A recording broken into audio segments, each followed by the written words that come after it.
sonst gibt es Störungen.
Sehr geehrte Damen und Herren, ladies and gentlemen here in the room, dear viewers of EWTN, dear listeners at Radio Horeb, it is with great pleasure that I welcome you all to a symposium, Family, Germ Cell of Society and Church in Miniature. Talking about family and thinking about what and how family is becoming increasingly difficult. At a time when the very concept of family is being questioned or expanded beyond recognition, it is therefore all the more important to clearly state the basics. Also, and especially from a perspective of faith, as described in the Church's teaching on marriage and family, and in contrast to the talk of the rainbow family, the patchwork family, and the family for all, we need a clear orientation, an orientation that focuses on the 4 tasks of the family, which the Pope of the family, St. John Paul II, once summarized in this way: as a community of life and love, the tasks of the family are the formation of a community of persons in several generations, being in the service of life, the participation in the development of society, and the participation in the life and mission of the Church. And the plan of God, the Creator and Redeemer, the family finds not only its identity, what it is, but there it finds also its mission, that what it can and must do. The tasks that the family is called by God to fulfill in history arise from its own being and represent its unfolding. Every family discovers and finds within itself the unmistakable appeal that simultaneously indicates its dignity and its responsibility. Family, that is, become what you are. As a community that precedes society and is therefore its nucleus, as a church in miniature, where every person should learn the beginnings of faith, the family not only needs special esteem, but also special protection. It is the task of the Church to raise awareness among families of the irreplaceable role and place of the family, to encourage families to unite in defense and promotion of their rights, to encourage them to carry out their tasks in such a way that the role of families is better valued and recognized in today's world. The rights of the family must be protected and the institution of the family strengthened for the good of present and future humanity.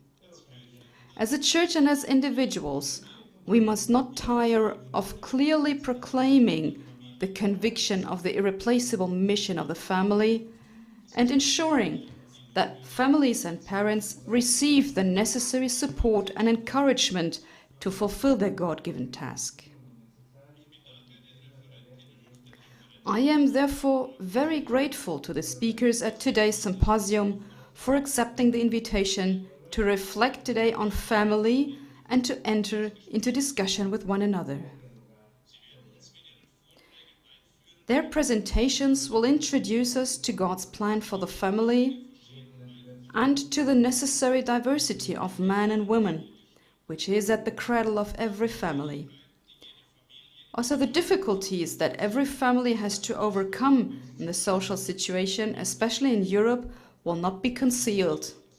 An outlook on pastoral care with families rounds off the reflections. Further topics can then be named and discussed in a concluding panel discussion. For this purpose, not only those who are in this room present, but also the viewers of EWTN and the listeners of Radio Horeb will have the opportunity to submit questions, which will then be gladly passed on to the speakers. So we can look forward to interesting presentations and a fruitful exchange. The first lecture of this afternoon is dedicated to the topic God's Plan, the Family.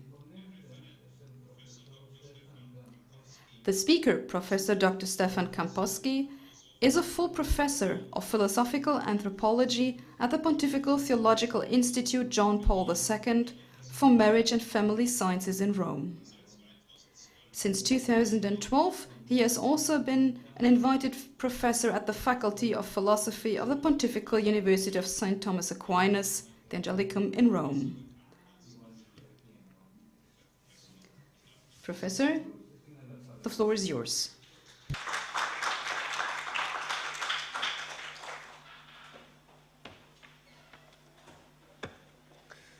Vielen Dank für die Vorstellung. Thank you very much for the presentation and the invitation.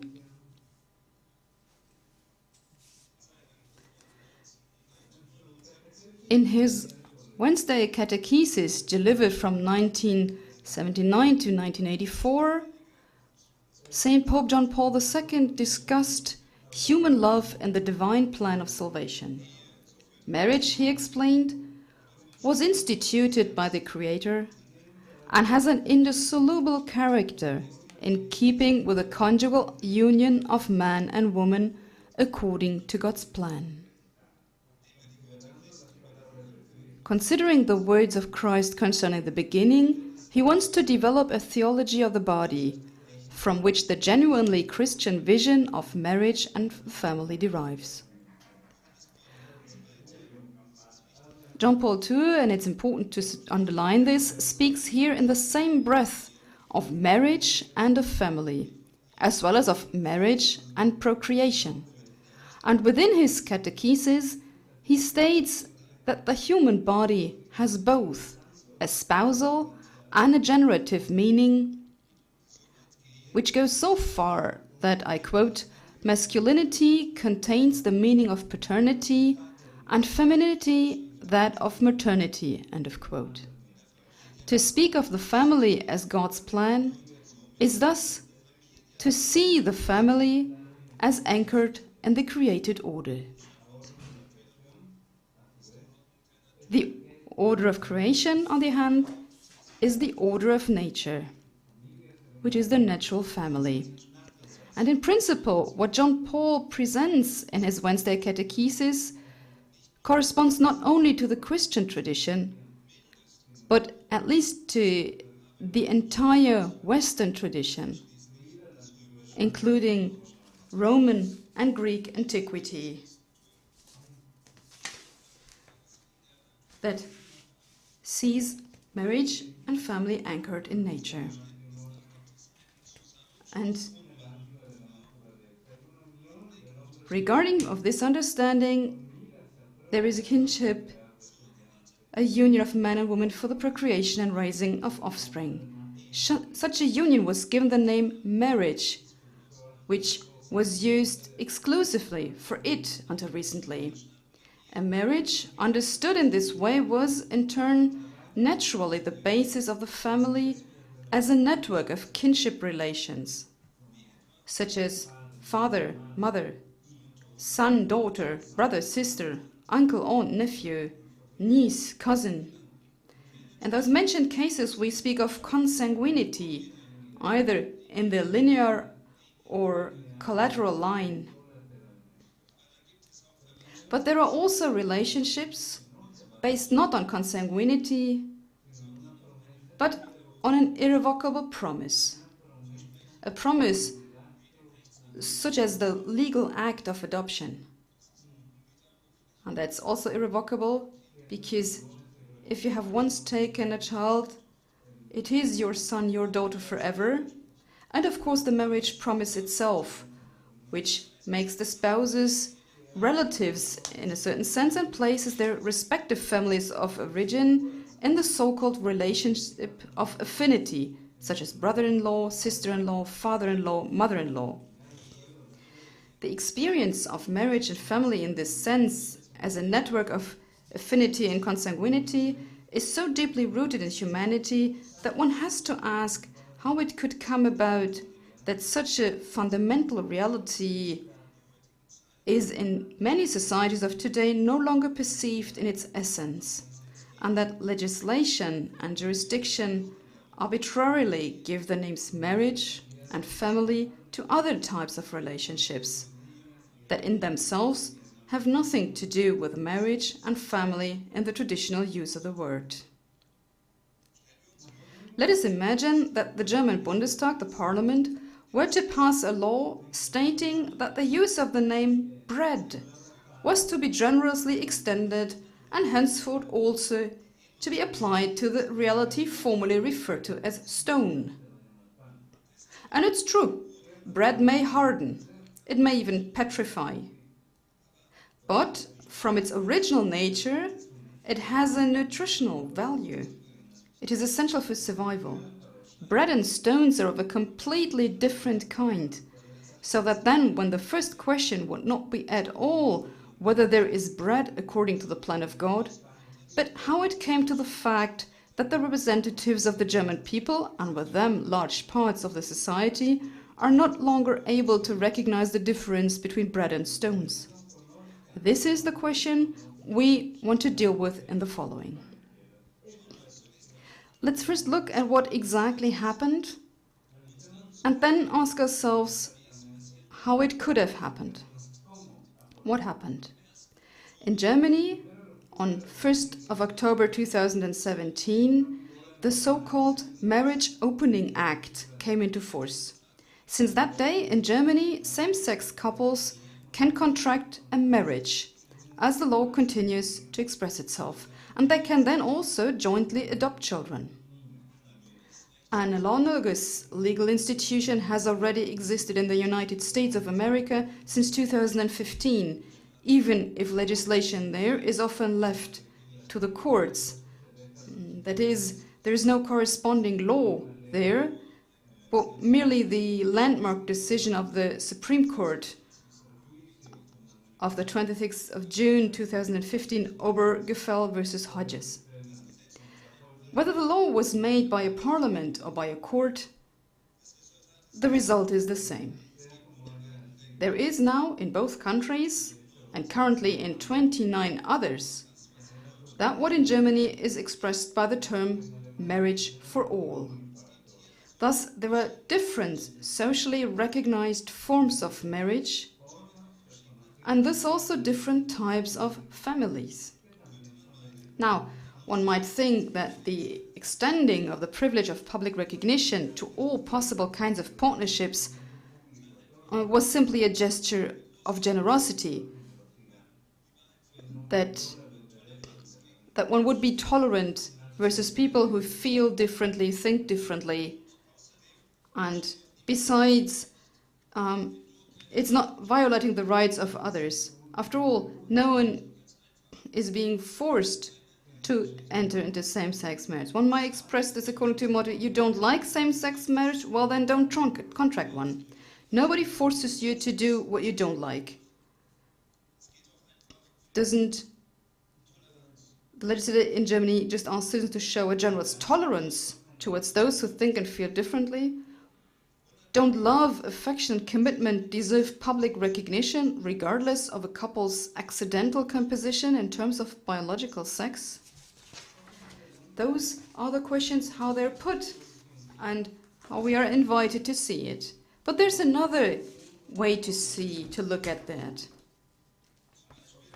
For example, on the 27th of June 2017, a few days before the voting in the German Bundestag on the same-sex marriage, Mr. Reinhard Müller, senior editor of the Frankfurter Allgemeine Zeitung, he published a short opinion piece on the subject, in which he convincingly explained what he believes is at stake.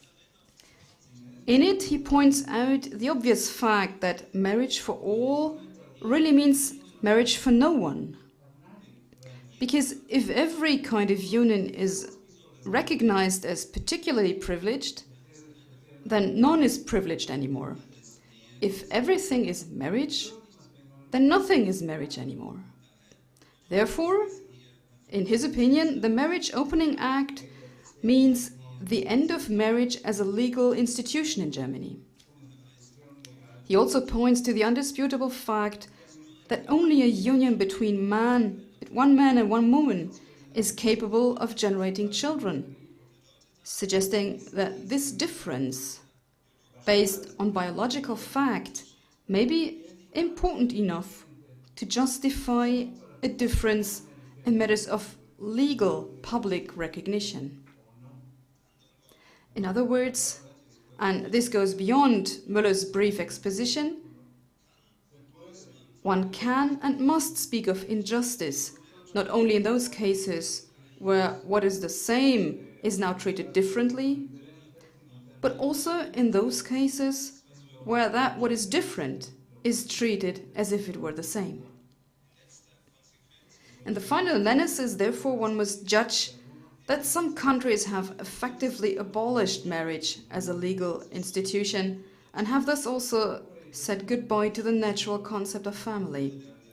Other countries are on the verge of doing so. Even in the Church, there are strong currents in this direction, as can be seen, for example, in the so-called synodal path in Germany. How could it come so far?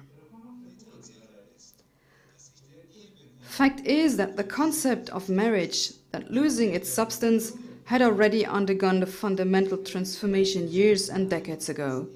What is widely called marriage has for decades been a union purely based on affection, with some prerogatives deriving from still another era, and without social mission or obligations. Thus, for the American theologian Scott Hahn, the same-sex marriage is therefore not the cause, but the symptom of the problem. Marriage for all is only the final consequence of an understanding of marriage that has become more widespread in Western thought since the sexual revolution, and that has become ever more deeply rooted there. The main feature of the sexual revolution is the fundamental separation between sexuality and fruitfulness. To be espoused today means, first and foremost, to be socially recognized sexual partners who have made a certain commitment to each other. On a conceptual level, being a husband and wife are thereby, and being father and mother, completely separated from each other. On the one hand side, one is husband and wife, and on the other side, one is father and mother. It's completely different. Today, children are born into the marriage or partnership relationships rather coincidentally.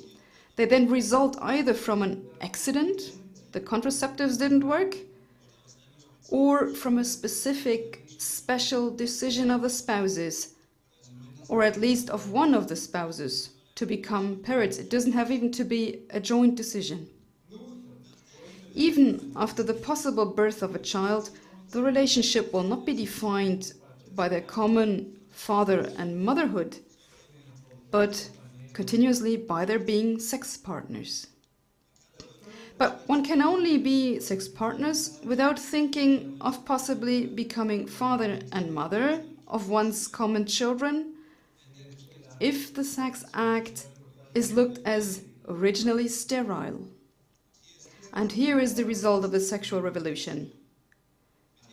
By separating sexuality from fruitfulness, it has made sexuality sterile in the thinking of a whole generation. Marriage for all has caused so little stir in Germany because homosexual, that is, sterile sex, has now become the paradigm of sexuality.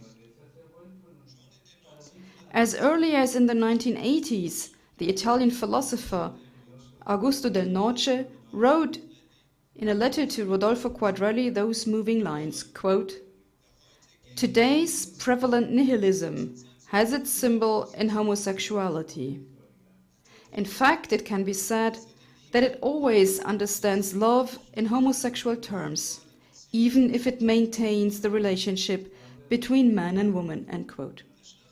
The battle cry of the homosexual political movement, quote, "Love is love," quote, is of course completely correct if we understand love as pure affection. Now, if sexual acts are nothing more than expressions of affection, and if marriage is nothing more than the public recognition of unions based on affection, then there is no apparent reason why two men or two women should not marry. For that matter, there is then also no reason to limit the number of spouses to two. If sexuality now has nothing to do with procreation and becomes a pure expression of affection, then there is no difference beyond the aesthetic aspect between same-sex sexual acts and sexual acts between a man and a woman. By separating sexuality from fruitfulness, sexuality and love are understood essentially in homosexual terms. Marriage for all in Germany and the same-sex marriage in the United States are only the latest manifestations of an understanding of sexuality and marriage that has become increasingly widespread during the decades since the sexual revolution. So what happened? How could it happen? And what can we do now? Can such kinds of sterile unions, whether they consist of a man and a woman, a man and a man, or a woman and a woman, or of more than two partners, can those correspond to God's plan? Pope Francis contends that while people can have the experience of a certain support in the most diverse unions, nevertheless, marriage-like unions or partnerships between persons of the same sex cannot simply be equated with marriage. He then goes on to state, quite matter-of-factly, dryly, a seemingly quite pragmatic reason for this statement, which should, however, draw our attention due to its urgency. Quote, "No union that is revocable or close to the transmission of life secures for us the future of society," end quote. We must emphasize that it is not only the future of civil society that is at stake, but also that of the Societas Ecclesiae, the ecclesiastical society, is at stake. The plan of God, one would think, foresees that both the civil and the ecclesial polity continue to exist. The difference between unions that guarantee the future of society in the service of the common good and unions that by their nature do not contribute to it in this sense is qualitative, essential in kind. It must be in the interest of civil and ecclesiastical authority that citizens and believers of our time once again become aware of this substantial difference. So what can one do so that this difference becomes clear again? In my opinion, it is not only helpful but absolutely indispensable for this purpose to revisit an old and somewhat unpopular topic. It is the subject of the so-called purposes of marriage, Ehezwecke in German. Although it might be better, and I prefer taking up the Latin term finis, to use the term Eheziele, ends of marriage. The nature of a thing, according to philosophy, is defined by its ends. In order to know what the nature of a given reality is, I must know what it is for, if it is a mere thing, or what it cares about, if it is a living being. In the traditional doctrine of marriage, marriage was defined in terms of three marital ends, goals that describe and characterize its essence, and at the same time describe it at the basis of the family. The procreation and education of offspring was considered as the first end. The second end was the mutual assistance of the spouses in confronting the challenges of life. And the third end was the remedium concupiscentiae, which was often interpreted as a kind of outlet for sexual desire, but which may more adequately be understood as a medicine for concupiscence, as the words say. Sexual desire is inserted into the context of a personal and loving association, and thus receives a cure from the disorder inherent in it due to the fall. Against the doctrine of the three ends of marriage, objections have been raised, and especially against the primacy of procreation and the raising of offspring. And one said that one missed entirely the role of mutual affection, loving communion, and conjugal friendship. Especially in German, talk of marital purposes, Zwecke, has fostered such a misinterpretation. A purpose, Zweck in German, reduces everything that serves it to the status of mere means. An end or aim, on the other hand, makes us think not of means but of paths, paths that lead to the end. And if the journey is beautiful, at times we readily say that the journey is itself the goal. We would never say of a means that it is itself the purpose.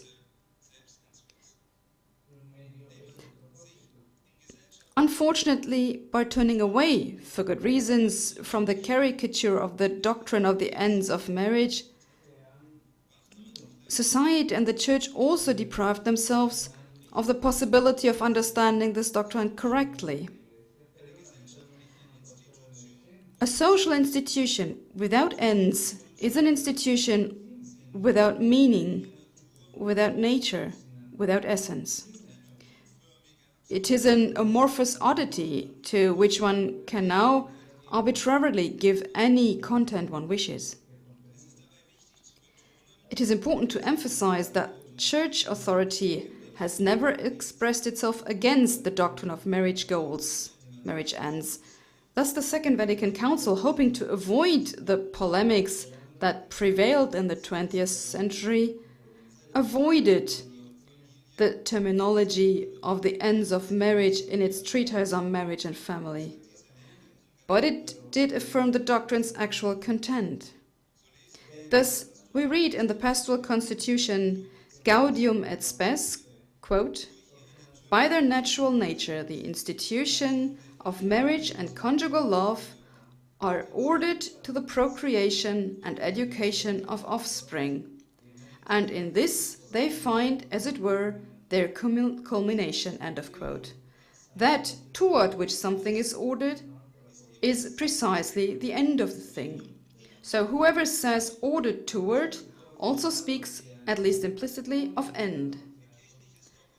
An ecclesiastical document that can be particularly helpful in understanding what was originally meant by the ends of marriage and why the idea of procreation and education of children as the primary end of marriage does not in the least mean degrading marital communion and friendship to a mere means of having children, is the encyclical Casti Connubii of Pope Pius XI, written in 1930, very, very far away in time. In it, the Pope first takes up traditional terminology and writes quite clearly, quote, "The primary end of marriage is the procreation and education of offspring," end quote. A few lines further down, however, he then takes a quite astonishing step when he says, quote, "This mutual interior formation of the spouses, this constant effort to perfect each other mutually, can in a certain very true way even be called the primary reason and meaning of marriage, provided only that marriage is conceived not in the narrower sense as an institution for the legitimate procreation and education of offspring, but in the broader sense as a union, intimacy, and companionship of the whole of life," end quote. This last passage bears clearly personalistic features, in which Pius XI acknowledges the high value of the communal life of the spouses, and he even seems to place it above the traditional ends of marriage. Is the Pope contradicting himself here? Has he already forgotten what he had written only a few lines earlier when he spoke of the primary end of marriage as being the procreation and education of offspring? On closer examination of the two passages, it is noticeable that he distinguishes here between end and meaning. Now, the meaning of a thing may be more important than its end, go beyond it. At the same time, a thing's meaning may at the times only exist under the condition of its end. It may only come about as a result of the end and be defined entirely by it. Please allow me to give you an example. The meaning and the end of a pilgrimage can be clearly distinguished. What is the meaning of a pilgrimage? Who has ever done a pilgrimage can tell me. What are we doing if we're going on a pilgrimage? What's the meaning? I can't hear you in the radio, but anyhow, one says, I want to see God, to have a spiritual experience. I'd like to encounter God. That's the end of a pilgrimage. And what is the destination of a pilgrimage? It's the place of pilgrimage, a shrine such as Eltotting. The most important thing is, why do I know if I'm on a pilgrimage and just not going walking? Because I'm directed towards a shrine. That's the journey that makes the journey a pilgrimage. If I don't direct myself to the shrine, I'm doing something else. It might be something good, something bad, independently of the evaluation, but it's something else. I'm not doing a pilgrimage. Also, who does a pilgrimage because who does break off the pilgrimage prematurely due to an injury or circumstances, and even if he doesn't reach the destination, it's a pilgrimage. But if, on the other hand, the shrine is no longer the destination, we speak only of a walk. It's not anymore a pilgrimage. We could also look at playing soccer. So the end of soccer is doing sports, have friendships, but what is the end of soccer more than the meaning? Winning. how can I win? I have to make more goals than the others. So if I'm not anymore aiming at goaling, I don't play soccer anymore. And there had been a match between Germany and Austria in the past, and the oldest might still remember that. I can, well, very faintly remember this. So it was Germany and Austria. After 10 minutes in the World Championship, they stopped to play soccer. Both were qualified, and they have 80 minutes long. They just passed themselves the ball, and they didn't aim at goaling. And obviously the spectators did whistle because it was no soccer, it was no game of soccer, they did something else.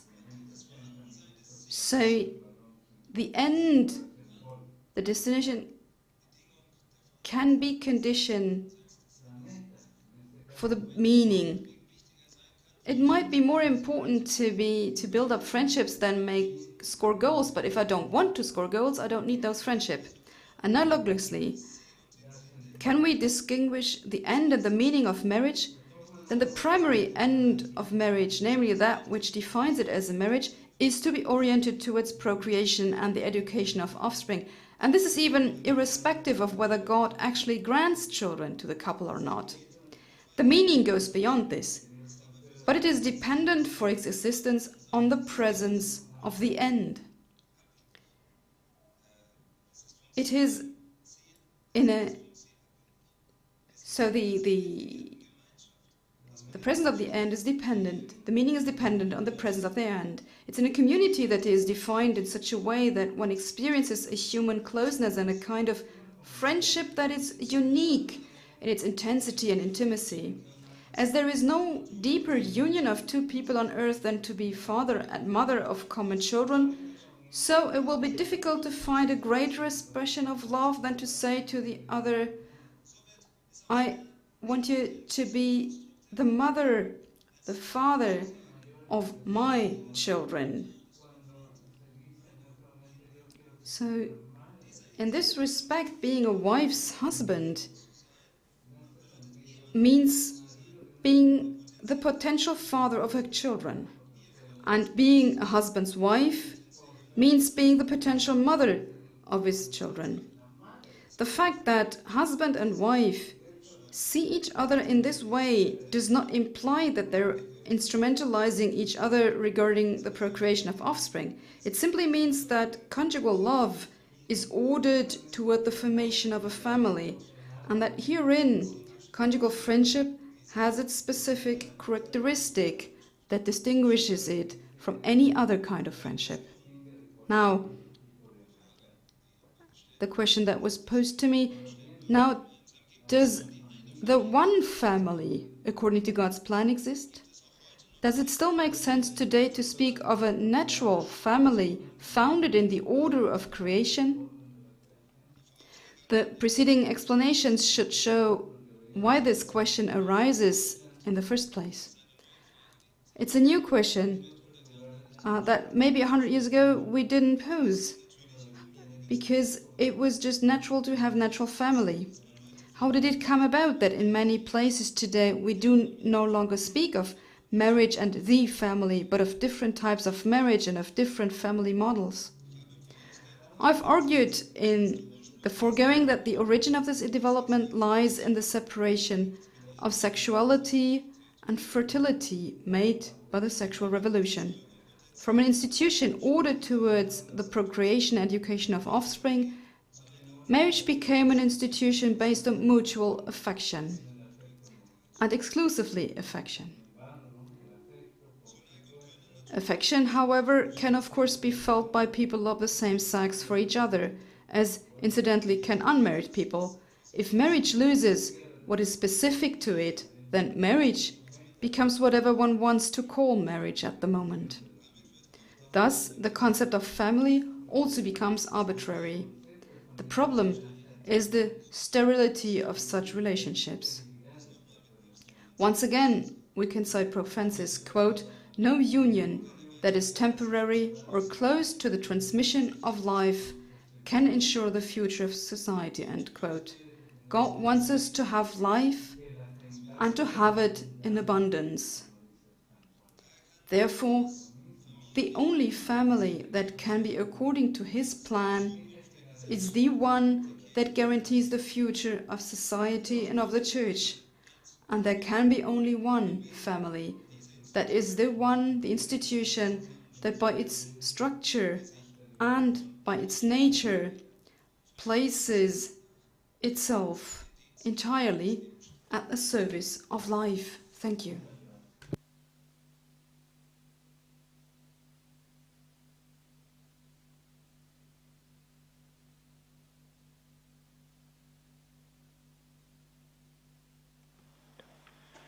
Vielen Dank, Professor Kampowski. Thank you, Professor Kampowski, for these elucidations in which you have shown us what happens if one becomes ambiguous and one doesn't, and one names differently what is the same. The next lecture is a different approach, and it's called Happily Different.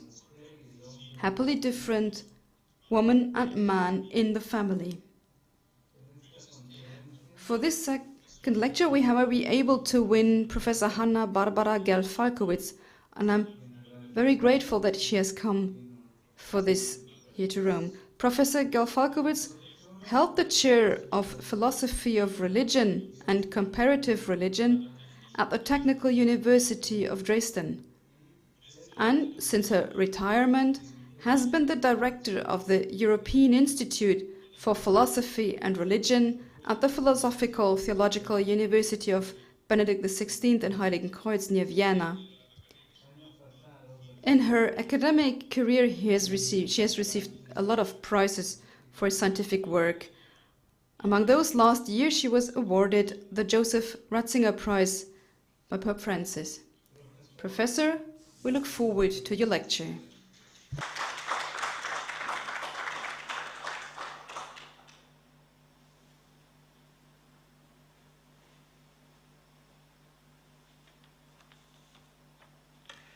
Vielen Dank.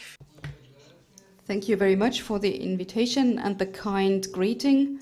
Happily different, or deciphering the self-evident anew.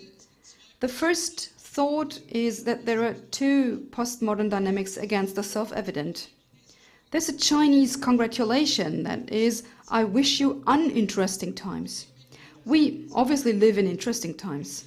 Our world calls itself post and trans men and women, as if sprung from the womb once were. Fluid identity is the motto of androgynous multiple corporality.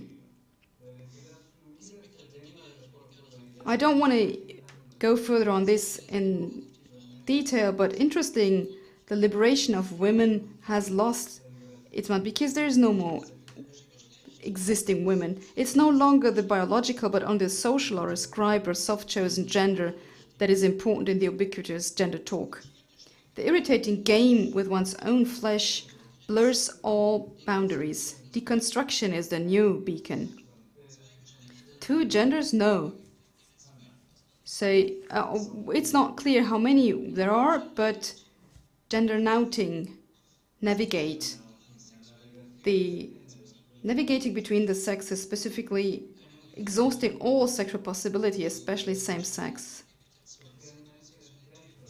So forced heterosexuality is nothing but a transparent power game. Polyamory challenges monogamy. More and more new productions of gender are lifting the supposedly rigid concept of the body. It's partly fictiously in playful virtuality transgender, or partly for real with the help of surgical and hormonal alteration transsexual. So it's enough to change transgender or transsexual. Without a high-tech corporation, that wouldn't have been possible to realize.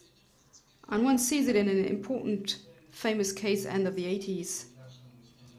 A man became a woman in America, stored his semen and asked a good friend to become a surrogate mother. So in this sense, he has became a father of his own child, but at the same time, he's now mother because he's now a woman. So the third sex which emerged around 1900, is now legally valid in Germany since the decision in 2017. So we're overtaking our own body, overhauling. But is gender just an accidental accessory of evolution, or does it have a constitutive meaning? We can see the transformation from higher mammals to humans, and I'd like to name them because they're clearly distinctive. So becoming becomes desired. So desire and desired reproduction becomes procreation, and sexual act becomes marriage. So I'm living my desire, my animal instinct, without waiting. So I'm waiting for an answer. From the procreation becomes intergeneration. Why? So you have responsibilities, lasting responsibility. And from the sexual act springs marriage. So this is steps in between, but marriage becomes the intergenerational family. So we do not know a intergenerational connects of animals. The next maybe, but not the next, the next, the next. So these are several steps from evolution. But you have also to say that in this sense, natural meaningfulness, natural predispositions transform themselves into personal, conscious meaningfulness. However, human sexuality is not secured for this stability by itself. It can slip back into animal instinct, so it has to be cultivated ethically. So nature isn't a form, it's just potential, it's not cast in iron, it has to be formed. And in different cultures it has been formed differently, so it's the grain, admittedly only a grain of truth that is contained in gender. We don't just have a body, we have to shape it. And in German there's a grandiose difference, it's a philosophical distinction between body and corpse. So the body is what I have, what can express the corpus Leib. The word is much more integrative. Hermann Plessner, I have a body and I'm not be my body. So I have to interpret the same. So we are cultivating our body, dress, behavior, self-control, shame, custom. We're not going straight ahead. And I'd like to name two extraordinary dynamics in this extraordinary shift of our own perception. So those dynamics are extraordinary, and without gender would have been died. The first one is the high-tech medicine, the first dynamic, and a later human-machine model which we have since Descartes. So it's dreamt on today to the point of transhumanism. So you can dream this, but the fact that we can do this is existing. So what we call the living body can become a produced body. We can produce children in laboratory, we can optimize, enhance, manipulate bodily functions, and we can kill each other in a self-determined manner. So in all these ways I'm handling my body. And in further bright future is the cyber organism. So the body made functional by transplants and nanocomputers. So something that is not only enhancing or sustaining my bodily functions, but in the end there is a kind of immortality with a big question mark, but in a way that my body at a certain point, when it's not enhanced anymore, can be digged under. But my thinking, that what my brain has saved, could maybe be transferred to a hard drive and survive. So in this gender operational theory, we're supported by high-tech medicine. But the second dynamic is even bigger,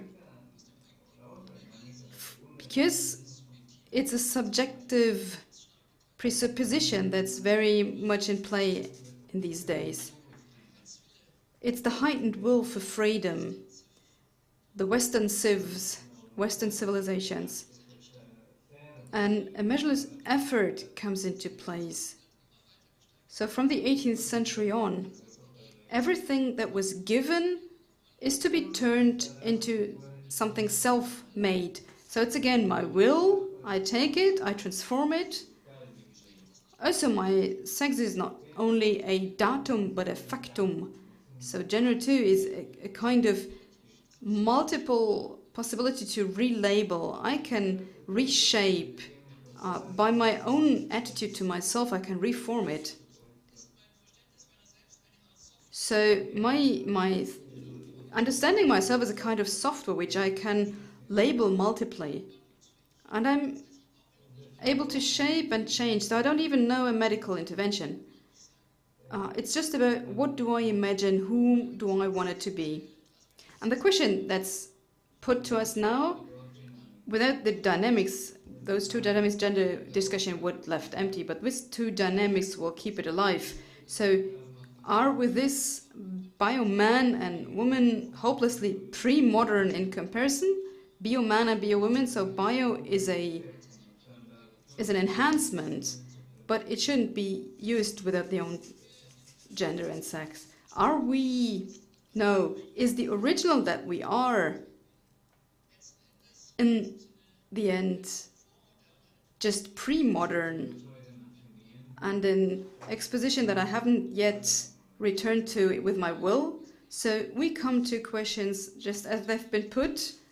Can science, can psychology answer what the meaning, the destination of man and woman are? And I'd like into the second point, an old text, rather two old texts, which is Platon, Symposium, and Genesis. And I'm adding already, I'm convinced that the creative order alone is as a reflex not enough for human. I'll reason on that, but maybe pay attention to what I'm going to say about that. So, two old texts. The classical discussion since the old Europe until today. Plato designed in the Symposium the spherical man who is self-sufficient. And this is now the archetype of man. So it's actually the opposite to Genesis. The sphere became the punishment for its arrogance, like Genesis 2 and 3. So Zeus, like a soft egg with one hair, separates the sphere in two halves that fall apart, and that's the misfortune in which we live. Sex is punishment with the Greeks. Sex is tragic, negative. And in German, sex it would be slaughtered, so that's the same problem. We're in a kind of way slaughtered. A wonderful presupposition for the living. And interestingly, what Church paints as misfortune, the Jews paint as fortune. From the beginning, two people receive the face of one, not the spherical, but the deep theological text creates two, and the being of the human being begins as two. Two are the double image of the invisible. Two people shall be fruitful, two shall rule, two are happiness. And with the Greek, two are the misfortune. So please retain that. This is very contrary. And we can also say, just a small remark, we are happily coming from two cultures, the Greek and the Jewish. And that's a contradiction, but also a good thing to resolve. But we're not yet at the other old text in which from Adam, the old man, have, and here we have not the sphere, no, that's not meant that way, but we have a unity, a unity in which those two are together. Also, this we can contemplate a moment. So one body is consisting of two heartbeats, but this is mute. So it's the same thing we've seen in the first text. It's not love, it's not happiness. It's without reflection. It's not complicated to be one. Unity is mute, has no say. So the looking one at the other, Adam who takes Eva within him, the outlook looks from Adam goes to the animals, but the animals are not enough. The mute unity is not what we search. The spherical man of Plato is not what we need. We need something that is flesh from my flesh, as it says. And it can only be created when they separate. And that's why my lecture is happily different, not happily one. Only in the looking at each other, in being opposite each other, and that's a genial German word, gegen, über, against and up. And that's a physiological precondition. So if we look in front of us, we always look a little bit up.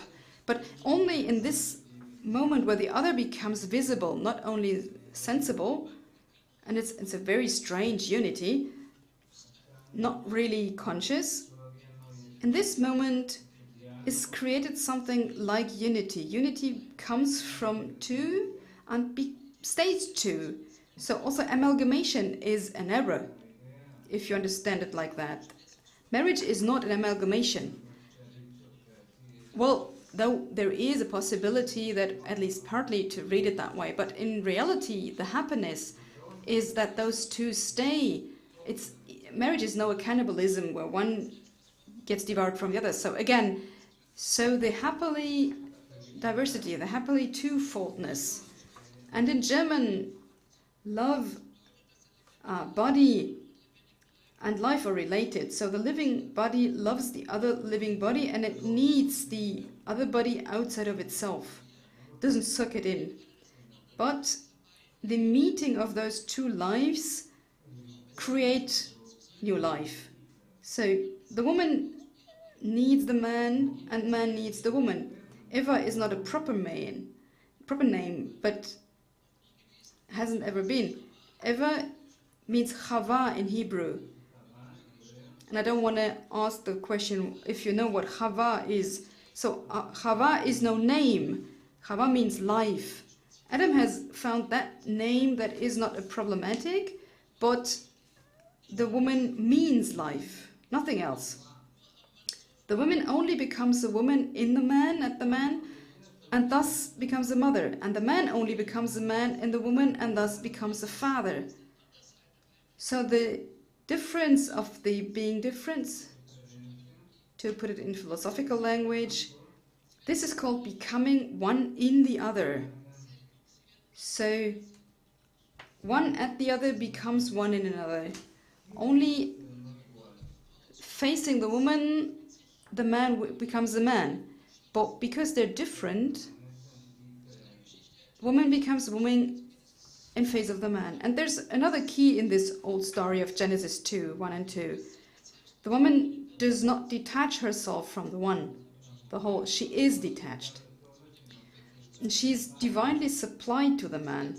She's the last gift of divine power to him.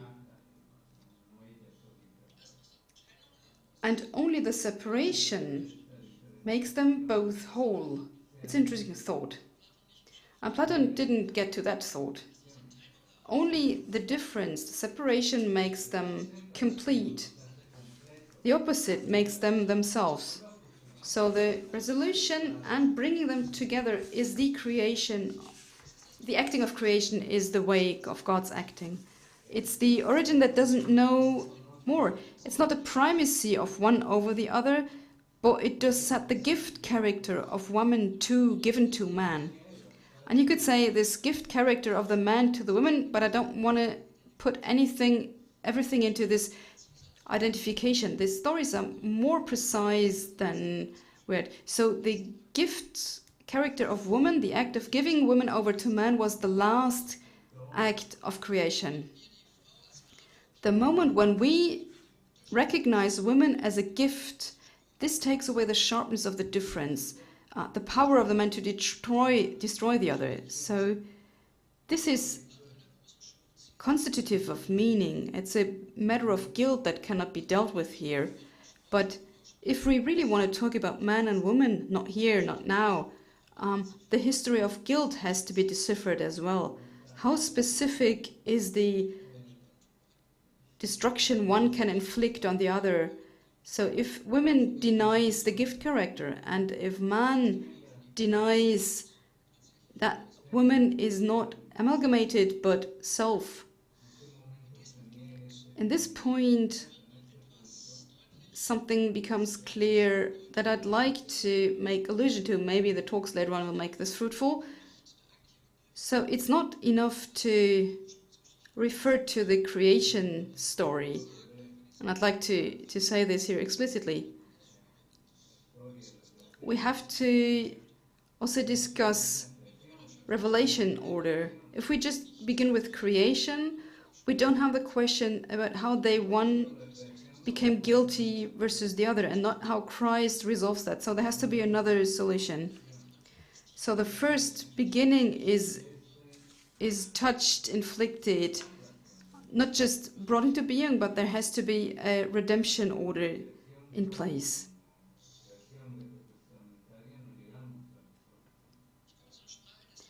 I'm coming to the language of the body, which has to do with John Paul II's recurring phrase about the language of the body, the communio vitae language. How do we gift life? So I said body is more than life, and body is an integrative being, including language, including what we mean with acts of affection without naming now, and it includes what we mean with feeling, with not spoken togetherness, belonging. So what's the language of the body? A terminology that's used here is a bringing to light, an uncovering of what the phenomenon shows from itself.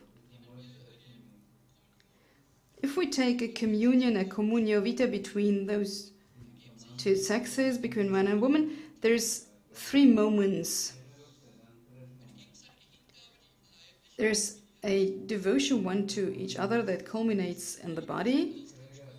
So this is not an arbitrary and interchangeable game and the mutual devotion, but you can devote yourself repeatedly, but if you once take the sexual act in its unreversible dimension, because there's also bodily something changing, so in this devotion there's something unheard. Either the devotion in the bodily function, but also the emotional and spiritual are experienced in an elementary sense. And again, there's something that is embodied in the child then. But to repeat this corporal devotion, can one repeat this?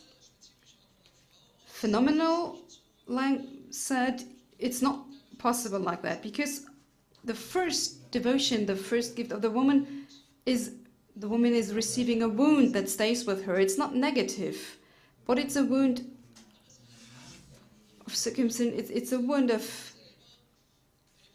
form. It's a form of repeatably devotion. So with others, I'm devoting to. Is that the same possibility? No, I think reality doesn't cover that. So how strong is this dimension of the first devotion? Let my body open by the others the first time. So you sometimes hide the reality that is not able to be manipulated, firstly. The second thought, the language of the body is permanently ordered towards the one who gives himself completely, because a new, all-changing reality opens up in the giving. I'd like to say this again. This sentence is important. Only at versus the man, the woman becomes a woman. Of course, I can have something implanted in laboratory, but also the man does only become man seeing the woman. So there's also possibility to take extra tours, detours, but this one to another means, in a certain way, an experience of not manipulable devotion, but because it's so unique, this experience, because of this, it means fidelity, endurance. So how often can I provide my body without meaning it? And how often I am conquered by the other without him meaning me. So you have to work against the romantic that says devotion and means 100%. So we can't do that, and we should think about that. But the reason of the devotion is meant to be permanently ordered to fidelity exclusively. So we have two moments I'd like to put in a short form. You alone and you forever. So this is phenomenologically covered. Phenomenological covered. So if the act of devotion is preceded, and we have a lot of summaries and questions in the 80s already in the American campuses of the universities where a lot of was going on, where students, female students that were willing to go on date in the evening. So already the question at the first date, the first moment, did you take the pill, was as if you would take a car, press gas and at the same time brake. So you want to give yourself, and at the same time you don't want to give yourself. So if it's you or tomorrow somebody else that doesn't is of any importance. So I'm changing within the devotion the true meaning of devotion. It's a pluralistic possibility that is becoming a substitute. So generation and birth aren't able to be taken back. You can't take back a child. Well, of course you try to do it. Abortion is the taking back of a child. But also this is about permanence, fidelity. You can't revise that. So in that sense, the language of the body can only function if it contains the three moments. You alone, you forever, and a child from you. And if you delete one of those moments, the act of devotion is reduced in its sense. The body doesn't speak anymore. And in the moment where there come so restrictive conditions, we deny, in a principle, the language of the body. And if sexuality is from the beginning oriented towards plurality, either if it's because of my limitations or because of the spirit of the times, that language of the body does not reach its full self-expression. It sinks into self-indulgence. In the fourth synodal forum, the German synodal way, there is the language of the body differentiated, and then what was taken apart, what belonged together. So there was sexuality, which is lust, and what I perceive, my lust, and second, friendship. It's the classical moment. And thirdly, well, friendship, of course, of love, but in thirdly, on a child. But all three areas can be separable in principle, and the first important thing is gaining lust. And this is it for itself, taken apart. It's self-sex, now sex, a moral possibility, self-sex, I with me. And in this sense, the unambiguously of being body language is lost. So the fruitfulness is lost. And I have already to jump to the conclusion. I'd like to show the child as a gift and a task. So in existence, nobody has made itself. We're being giving. We're no copy. We're not replaceable by thousands, neither genetically nor in another way. And we're unique in our limits, but essentially we're released even to ourselves. So the happiness of existence is always connected to the limit of suchness. To find oneself and shape oneself differently against the limit is possible, not absolutely, but conditioned.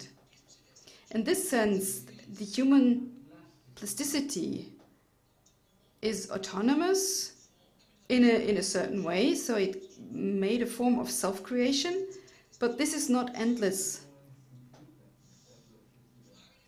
So the question we have to put ourselves is, as long as we recognize ourselves as a factum, made by somebody, but also made by ourselves,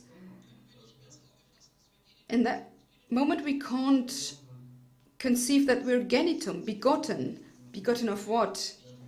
Not begotten in the sense of a will of somebody who wants me to be put into life in the sense of a clear determination. And Emmanuel Levinas has written good things about that. Life is not simply my work, like a poem or an object. And similar, Maria Montessori, who says the child is not a work, it's the unknown. But who put it into life then? And in this sense, being a child, being a needy human being, shows itself. And to ask for the origin of my life, who wanted that I be? My parents accepted me, but they didn't know who I am. They accepted a being, but not my being that. Who wanted me to be is the question of St. Augustine. And the answer is the beatitude of being wanted independently of the wish of the parents. That is what Christendom says. The beatification knowing that I am wanted. So the gift being, the gift of existence, we can ourselves be grateful for while we are giving others birth. So my own election of my life is to be electing others for life. The precise first gift is a gift for all, owed to all. The child is gift, it's not purpose. It's a lot what we today, in the way of our weaknesses, emotionality, obviously want for ourselves, but in a last sense, in an ultimate sense, the child is future. It's a coming into being where the child, its own existence, its own being is granted to the child. The child is freedom and grace at the same time. And in this sense, it's given to its creators in freedom and in grace, so they can counter-gift to others. And it lifts, the child is on the other side of work. You can't translate that with work. The child is justified as it is. And I'm ending with a quote. In the Joseph novel, Jacob says to Rachel, who gives him a child very late, quote, "The begetter is only an instrument of creation, blind and knows not what he does. When we beget Joseph, the right and I, we beget not him but something, and that it became Joseph, that God did. Witnessing is not creating, but only dipping life into life in blind desire, but he creates." End of quote. And Eliezer answered, quote, "When thou begatst him, thou knewest him not. For man begets only what he does not know. But if he would beget knowing and knowing, it would be creation, and he would presume to be God." End of quote. With other words, we live difference between man and woman while we create life, beget life, but in the end, life is a datum, a given from elsewhere. It's extraordinary that we as man and woman live from elsewhere and create life from elsewhere. Thank you for your attention.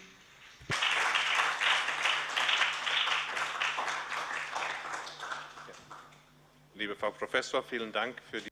Dear Professor, thank you for these very fundamental thoughts, and we have arrived at the pause here and can process those thoughts, or maybe adding caffeine enlarge our possibility to accept thoughts. And as longer than 8 minutes people cannot listen, so we have with half an hour enlarged that space. I'd like to ask you to be here back at 16:30 for the second part, which is less groundworking. Thank you. Till later.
Meine Damen und Herren, die Pause. Ladies and gentlemen, the pause has ended, and we begin with the second part of the symposium. And I might ask a question to you with our next speaker. Are you still normal? You can gender that. That's the book of her last book that Miss Birgit Kelle, a German publicist and mother, has written. And after the first two lectures have given an insight into what family is and can be, our next speaker will explore the difficulties families in Europe face in living their mission. Ms. Kelle, according to our request, has put her thoughts under the motto Family in Europe between dissolution and future. We look forward to her lecture.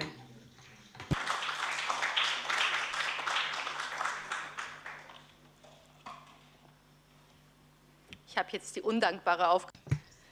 I have the very ungrateful task to get your attention back after the coffee break, but I might be successful in just shocking you. In mid-May, the President of the European Parliament, Roberta Metsola, called for uniform recognition of same-sex marriage throughout the European Union, saying that the same basic rights and standards should apply to so-called rainbow families with homosexual parents throughout Europe. The World Health Organization, WHO, recently published its new guidelines for improving the, quote, quality of abortion practice for women and girls, quote. It specifically calls for the legalization of abortion worldwide.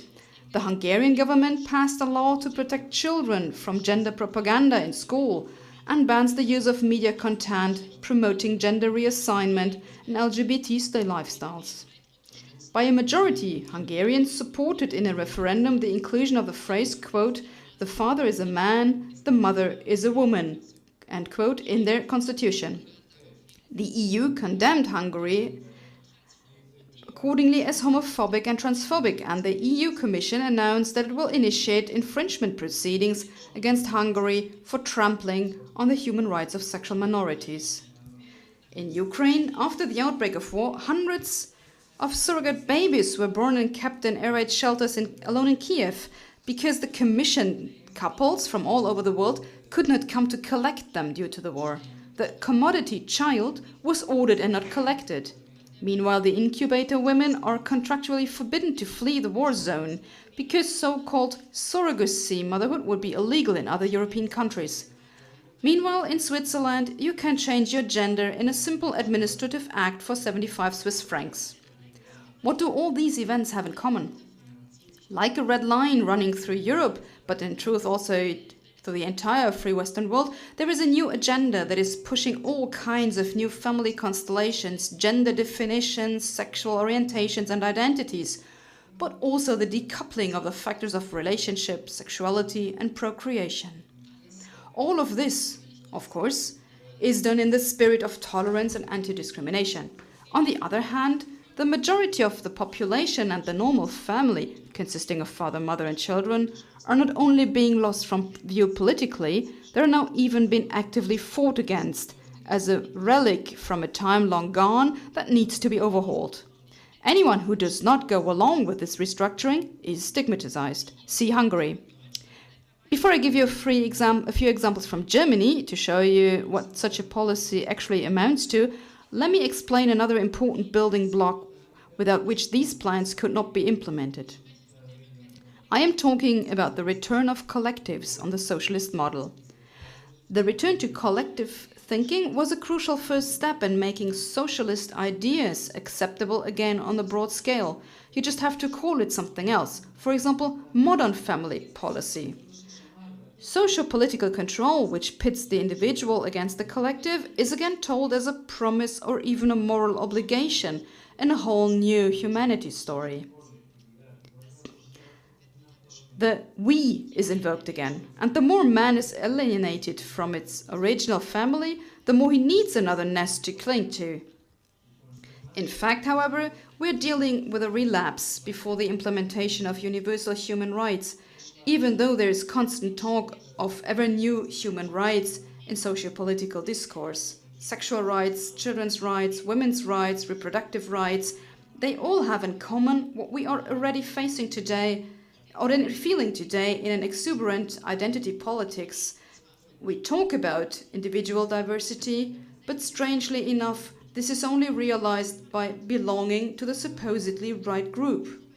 The group of old white men is the loser of the hour. Those with exotic sexual preferences, on the other hand, are the winners of the zeitgeist, the spirit of the times. You have to belong to the right group again to be allowed to play at the top. And some are more equal than others. What is astonishing in this new way of thinking is that the family as an independent collective does not count, although it almost imposes itself as a naturally evolved unit of an extended family. Even more, of all things, the smallest social unit of humanity, one's own family over several generations, is defined as the greatest obstacle to modern family progress. Accordingly, it must be deconstructed, a nicer word than destroyed. Family policy accordingly no longer focuses on promoting the unity of the family, but by singling out individual members or even playing them off one against the other. Women against men, children against their own parents, the young against the old, heterosexuals against homosexuals, black against whites. It's always the same principle. In Germany, the new liberal justice minister boasted that, quote, the biggest family law reform of the last decades, quote, had been agreed upon for the new government together with the Greens and the Social Democrats. There's no question that in the course of various superlatives, not only the ecological salvation of the world is being planned, but also nothing less than a revolution of society. In fact, the government coalition has nothing at all to offer as a family policy program for the average man and woman thinking about having children. Instead, the only initiative to support childbearing focuses on those population groups who could never have children naturally in their life and couple constellations. That is, singles, lesbians, and gays. Those who cannot inseminate themselves as a woman without a man are considered disadvantaged and are paid for artificial insemination because of their discriminated condition, while the gay couple calls for legal birth providers. So, having children is socially desired among LGBT activists, while the heteronormative extended family with 3 conventionally self-produced, self-begotten children is under general suspicion of being antisocial. The political deconstruction of the family has long been in full swing and had a long run-up. In the future, the family will no longer be defined by descent, but by civil law contracts. A working group on parentage law had already rejected the term biological parentage as misleading in 2017 on behalf of the Ministry of Justice. Social Democrat also at that time in its 130-page final report and recommended instead the, quote, legal parent-child relationship, end quote, as a suitable term for natural parenthood. This can justifiably be called a paradigm shift in human history, if parenthood is henceforth no longer to be determined by biological factors, but by contracts that can be dissolved again. The family thus becomes a contract under civil law completely. Instead of a policy for all families, we can expect the program Family for All, or even just Family for a Time, combined with Children for All and Every Sex for All. For when family ties are no longer defined by immutable blood relations but only by contracts, these can also be terminated at any time. When children are no longer born into a family but only legally assigned, depending on who or how many adults claim parental rights to the child, the family also degenerates into a temporary parenthood. The proposed and partly already formulated legislative initiatives of the current German government read accordingly like an uprooting program of future generations. A few examples. The law on so-called co-motherhood, an automatic double motherhood in the birth certificate of a child for lesbian married women in exchange for not naming the father. Historically, this would be the first time that a de facto lie has been deliberately certified in an official document. The liberals, on the other hand, want up to 4 parents on the birth certificate in order to strengthen social parenthood and legally pave the way for new family models.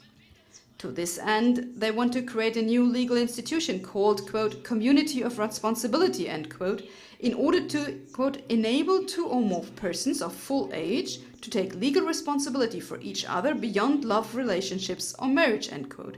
Here, too, it is clear. What starts as a family light will soon demand full family or even marriage status, including a right to children. Or does really nobody remember the registered civil partnership as a precursor of the later gay marriage? It's an automatism. The minister emphasizes that you're not taking anything away from anyone by doing this.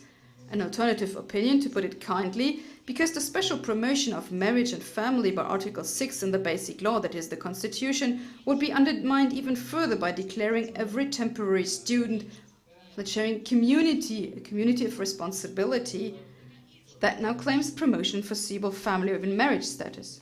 At the same time, it paves the way for polygamy. Every Muslim marriage could first register as a community of responsibility, no matter how women it has, and incidentally also every seminary of priests. But there's more on the list of proposed laws. The legalization of new self-defined gender entries from non-binary to diverse for birth certificates and passports. The crowning project is the newly planned self-determination law, according to which every person is to be allowed to define his or her own gender from the age of 14 on without therapy, a doctor, or justification at an office. The right to children for all was derived from marriage for all. Adoption and artificial insemination are now to be available to everyone. Advertising for abortion is to be allowed, and the killing of human being in the womb is to be made a compulsory part of the training of the next generation of doctors, so no one can later refuse to procure an abortion on grounds of conscience. The child becomes a purchasable object. The woman is degraded to an incubator for the childless. Embryo donation is to be partly legalized. Egg donation and the so-called altruistic surrogacy are to be examined. If this were to happen, it would open the door to the international business of reproductive medicine. Nothing threatens a woman more and degrades her to being just a prostitute who now not only offers her sexuality but also her fertility on the market than a movement that declares motherhood to be a labor and production process, and her child to be an object of purchase on the world market. When this war in Ukraine hopefully soon ends, we will also have to talk to Ukraine about surrogacy motherhood and the dirty business they are doing in the middle of Europe. This is indeed illegal trafficking in human beings, and that must not be left uncommented. At the same time, children are seen as a new collective by the state, above all apart from their parents, and they are politically cared for, as if they had no legal guardians. There are plans to introduce a basic child allowance independent of parents, as well as online portals and campaigns to inform children about their rights. Also the rights against the parents. The centerpiece will be the introduction of children's rights into the Constitution. This should finally make several socialist fantasies of omnipotence a reality. So, the Lufthoheit about children's bad. The introduction of compulsory daycare and all daycare will be a piece of the cake. Decisions on sex changes and vaccination decisions will soon be easier even without parents' consent, because the state will define the new best interests of the child. Things are not good for the family in Europe, but I don't want to send you home with just a horror scenario, but with the idea of a solution that, as usual, cannot be brought about politically, but only socially. The problem of the family is not the family itself, but the attempt of various states to intervene, to define and to control it. The myth that it is possible to agree on a uniform family policy in Europe or even worldwide is constantly being stated. So let's clear away the myths first. Lobby groups. Just a moment, please. I just have to interrupt. So, how can you cooperate as a European entity if you don't agree, if you're not agreed? And no, in matters of family policy and social development, the member states of the European Union are not in agreement. Despite a common canon of values shaped by Judeo-Christian tradition, the individual member states are more or less progressively changing their forms of relationships and families. It is not for nothing that the founding fathers of the EU, if one can still formulate it that way in gender-moving times, exclude the field of family policy from the EU's sphere of responsibility and left it at the level of the nation states. The EU isn't competent at all. In questions of the cultural unity of Europe, it is an extreme balancing act how cohesion and common values, that is, an all-European union of values, can be guaranteed while at the same time preserving and taking into account individual values and ideas in the individual nation states. People and their coexistence cannot be pressed into uniform DIN standards and into universally valid rules or value concepts that could then be transferred from one country to another across borders or even without discussion, even though that is exactly what the new EU Parliament President Metsola is calling for. So, although not competent, EU policy in Brussels has repeatedly dealt with family policy issues and tried to influence national competences under the guise of workers' rights or even under the label of gender equality policy, gender justice, and anti-discrimination. Particularly noteworthy here is the focus on women's policy, gender equality policy, the implementation of gender mainstreaming, minority demands of LGBT lobby groups, the legalization of so-called homosexual marriage, the installation of diversity concepts in politics and business, or even the fight for reproductive health in the sense of access to legal abortion. Without wanting to question the safeguarding or preservation of the rights of diverse minorities and identities within the European Union, it remains to be said we do not have to agree at all. These issues are not ones that require a separate European position in relation to each other or in contrast to the rest of the world. They are also not issues that are discussed exclusively within the EU. In fact, they are debates that take place to a greater or lesser extent in all westernized states. What unites the discourses in all these topics and also in all those countries, however, is the imperative premise that it is possible or even desirable to arrive at a unified stance and policy in all these complexes of topics. However, this is more of a daring thesis than a feasible undertaking. So, first of all, let us note that the EU is currently trying to create a homogeneity of opinions and social standards, but in doing so is relying on a common goal that does not exist in reality. If one takes the question of so-called homosexual marriage or the legalization of abortion as two examples, it quickly becomes clear that a uniform European line cannot be achieved at present, but is presupposed as goal. The modern age has seen a massive change in the social structures of all member states, whereby the processes are similar, but the extent, especially in the demographic change, differs. We come from different levels at birth rate, for example. In all EU member states, it is above all the changed role of women that has catalyzed social change.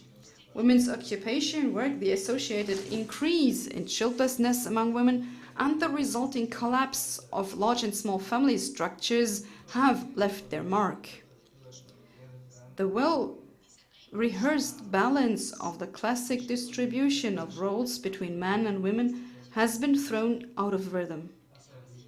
New options have opened up and been found for women, and many women are happy to take advantage of them. Neither society nor men, let alone the children of the current generation, and in fact not even women themselves, have already found a new balance. The breakup of old relationship structures has opened up freedoms, but has not yet brought new securities. As a result, father state is becoming increasingly important in its function as a social network. Where the nuclear family, extended family, neighborhood, and thus social cohesion break down, the welfare state must take their place. The massive expansion of state external care for small children and the elderly is the first visible sign. This development is also helping old socialist and communist illusions of thought to a new paradoxical renaissance in the middle of the affluent West. The caring nanny state is becoming increasingly popular in times of isolation and loneliness. Modernity in family and women's policy is often and falsely equated with change. The erroneous assumption consists in thinking the more change, the more equality. The more departure of the norm, the more modern society. The greater the liberalization of legislation, the more desirable the goal, the freer the person, woman, or member of a minority. The barrier-free future as the ultimate utopia. Change is thus defined as positive progress. Adherence to tradition is accordingly branded as negative, as backward-looking, unwilling to change, old-fashioned. Colorfulness, variety, and diversity are the new modern. The disruption of familiar and established family structures, gender roles, norms, systems, and normalities is defined as desirable per se. What counts is multinational and multicultural instead of traditional. New instead of old, breaking up instead of persevering. Verbal framing has upgraded over the years and flanked this way of thinking. Thus, the traditional family is verbally declared a discontinued model by the media, although the absolute majority of European societies still live in traditional father-mother-child structures. Even the term Old Europe is seen as derogatory value judgment, not as a traditional bulwark against the impositions of ideological demands for change.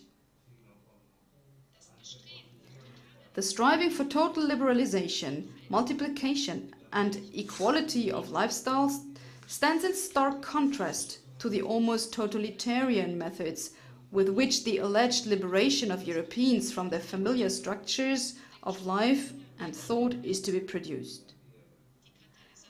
The catalysts of change are little hesitant in the choice of political means to achieve their goal. The reglementation of language and thought through speech bans and gender language runs like a red thread through various EU countries. Diversity only allows differences that conform to the system. It represents otherness made consumable, is how the German-Korean philosopher Byung-Chul Han formulates the narrow corridor of thought of modern man in his book, The Expulsion of the Other. So we allow extensive discourse within a narrowly defined space of content. This gives citizens the illusion of a debate, but in reality banishes every critical objection to the realm of the unspeakable. Accordingly, all this is not a normal, evitable, or even natural change, as societies go through in the course of centuries, but the targeted implementation of change policies in society. Europe's Judeo-Christian roots, the adherence to Christianity and its traditions, have proven to be constant throughout the history of the European Occident. The fruits of this development, anyway. Legal systems, constitutions, the Enlightenment, the separation of church and state, the idea of the welfare state, but also the idea of universal individual human rights are a heritage and a tradition within the EU area and cannot be thought away as constants and also as unifying elements. Even those who are no longer united in this faith in the religious sense, and also those who adhere to a faith other than the Jewish or Christian faith, or even atheists, benefit from this heritage. However, without clarifying which European goals one is aiming for in the question of demography, family policy, or even the role concepts between the sexes, a new orientation is not possible at all. The first task would therefore be to clarify where there are uniform opinions and objectives in social policy and how they can be implemented in practice. The question of the demographic but also cultural structure of Europe's population appears to be a central point here, especially in the confrontation with younger and more dynamic cultural circles in Asia, Africa and the Middle East. It is not only sensible, but possibly existential, that Europe is once again put in a position to keep its population structure young and dynamic in all member states by its own efforts. In some fields of cultural policy, however, there will be no agreement on content in the foreseeable future, as the individual member states are sometimes almost diametrically opposed to each other. This applies above all to questions of family law, anti-discrimination legislation, but above all in view of medical progress to bioethical issues. For example, deep rifts would have to be overcome in order to bring the abortion legislation of Poland and the Netherlands into one line. In this sense, the European Union should abandon the idea of international standards in the socio-political field. Specifically, the comprehensive legalization of, for example, abortion, homosexual marriage, surrogate motherhood, or even euthanasia should be rejected as goals of European community standards, especially since the goal is currently only thought of in a forward, not a backward direction movement. That is, unification is never to be achieved by going backward on an old structure, but always only by progressive change forward. The sovereignty of the EU member states allows for the legalization of all these things at the nation-state level, and there's rightly no instrument to force other foreign states to turn back the clock on their own territory. However, this sovereign territory is also available to those countries that do not want to make their social change dependent on the pace of foreign societies. Family policy is not a race or a zeitgeist race. Subsidiarity must be rethought. So the question is not what nation-state governments and the European Union can regulate. Instead, the question must be asked, what should the state leave in?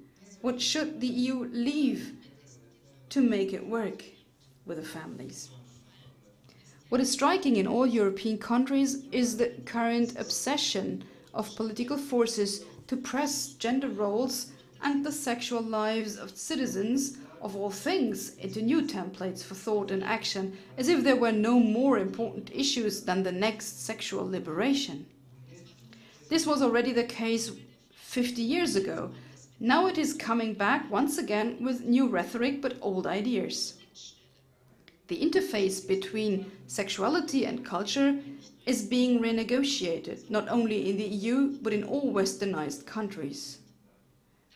What will eventually be recorded in the history books as the second sexual revolution is in fact working on a shift in what has been the history of the cultivation of human sexuality, bringing a certain stability to interpersonal relationships and the resulting family and social systems. It is precisely the stability of a well-rehearsed system that is being shaken, and is almost astonishing that at the same time so few people are thinking about the possible social outcome of this profound process. Yet it has revolutionary consequences, not only for the survival of the nuclear family, but subsequently for the survival of entire societies. Those who decouple sexuality from relationship, relationship from kinship, and kinship from descent are not modern, but reckless.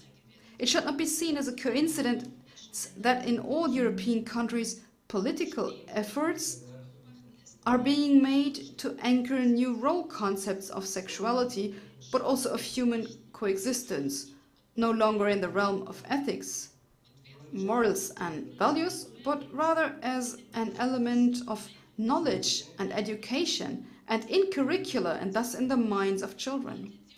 The intention goes so far as to anchor this knowledge as new soul truth in the next generation, even if they may still contradict the values of the parents' generation.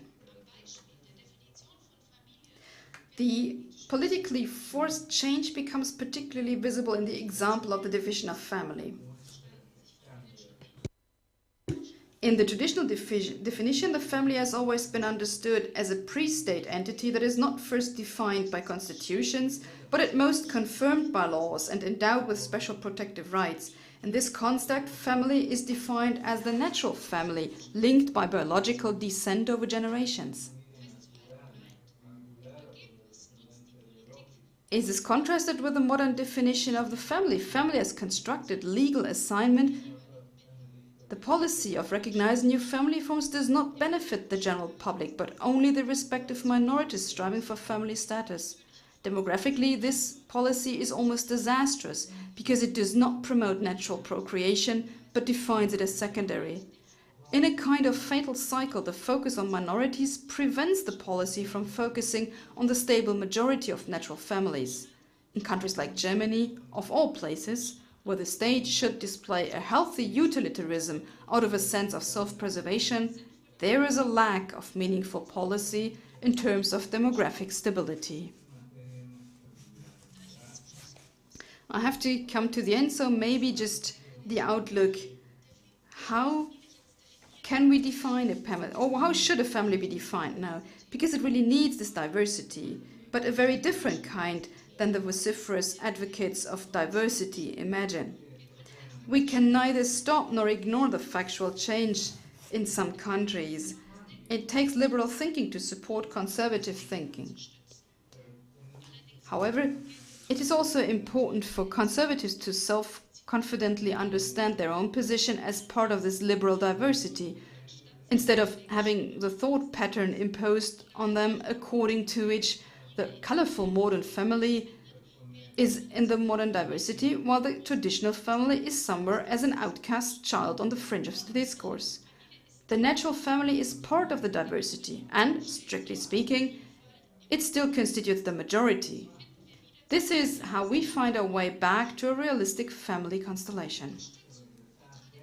The support of the traditional nuclear family does not even need to be re-established. It only needs to be recalled in its value, not as a preservation of the old, but to preserve the new. For even modernity will not endure if we smash its demographic and financial pillars.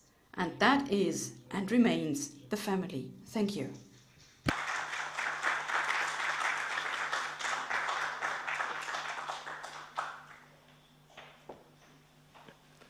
Frau Kelle, vielen Dank für dieses. Ms. Kelle, thank you very much for this firework of information, and I hope our translators have been able to follow this firework. So before I come to the introduction of the last speaker, I can say that there have arrived some very interesting questions from spectators and listeners, but there's still room, so you still may submit questions. We have called this symposium Family Gem Cell of Society and Church in Miniature, and we had a look at the societal dimension, and now we come to the realm of church in miniature. The last paper is entitled Pastoral Care with Families. I am pleased that we were able to win Bishop Wolfgang Ipolt for this. After many years in pastoral care and in priestly training, most recently as a rector of the seminary in Erfurt, Wolfgang Ipolt was appointed in the year 2011 by Pope Benedict XVI as a bishop of Görlitz in eastern Germany. So he is the bishop of the smallest diocese in Germany, but he just told me that his diocese is as one of the very few growth. So we're looking forward to your lecture.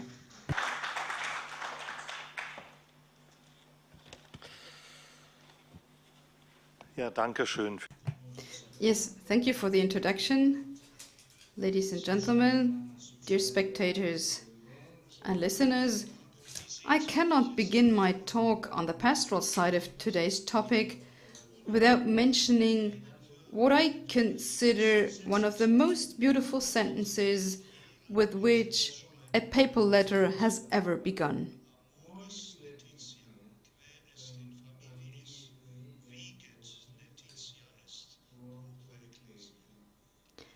The joy of love experienced by families is also the joy of the Church.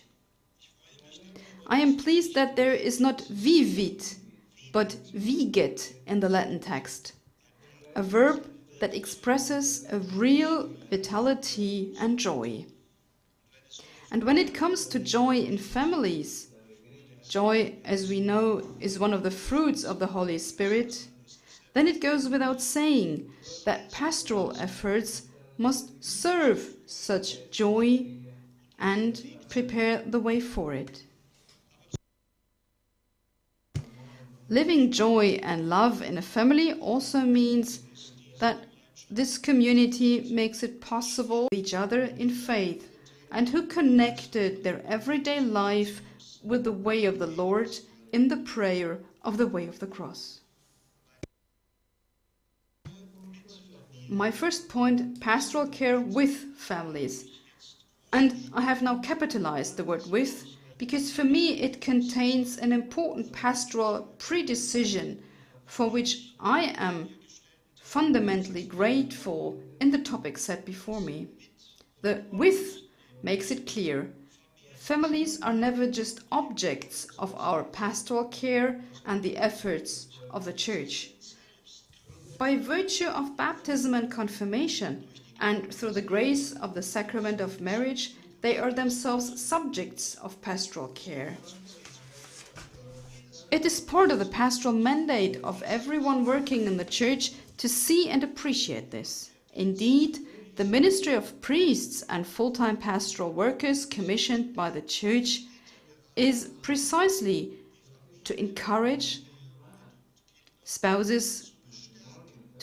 and empower families, spouses and children to live their faith and to practice it in the family.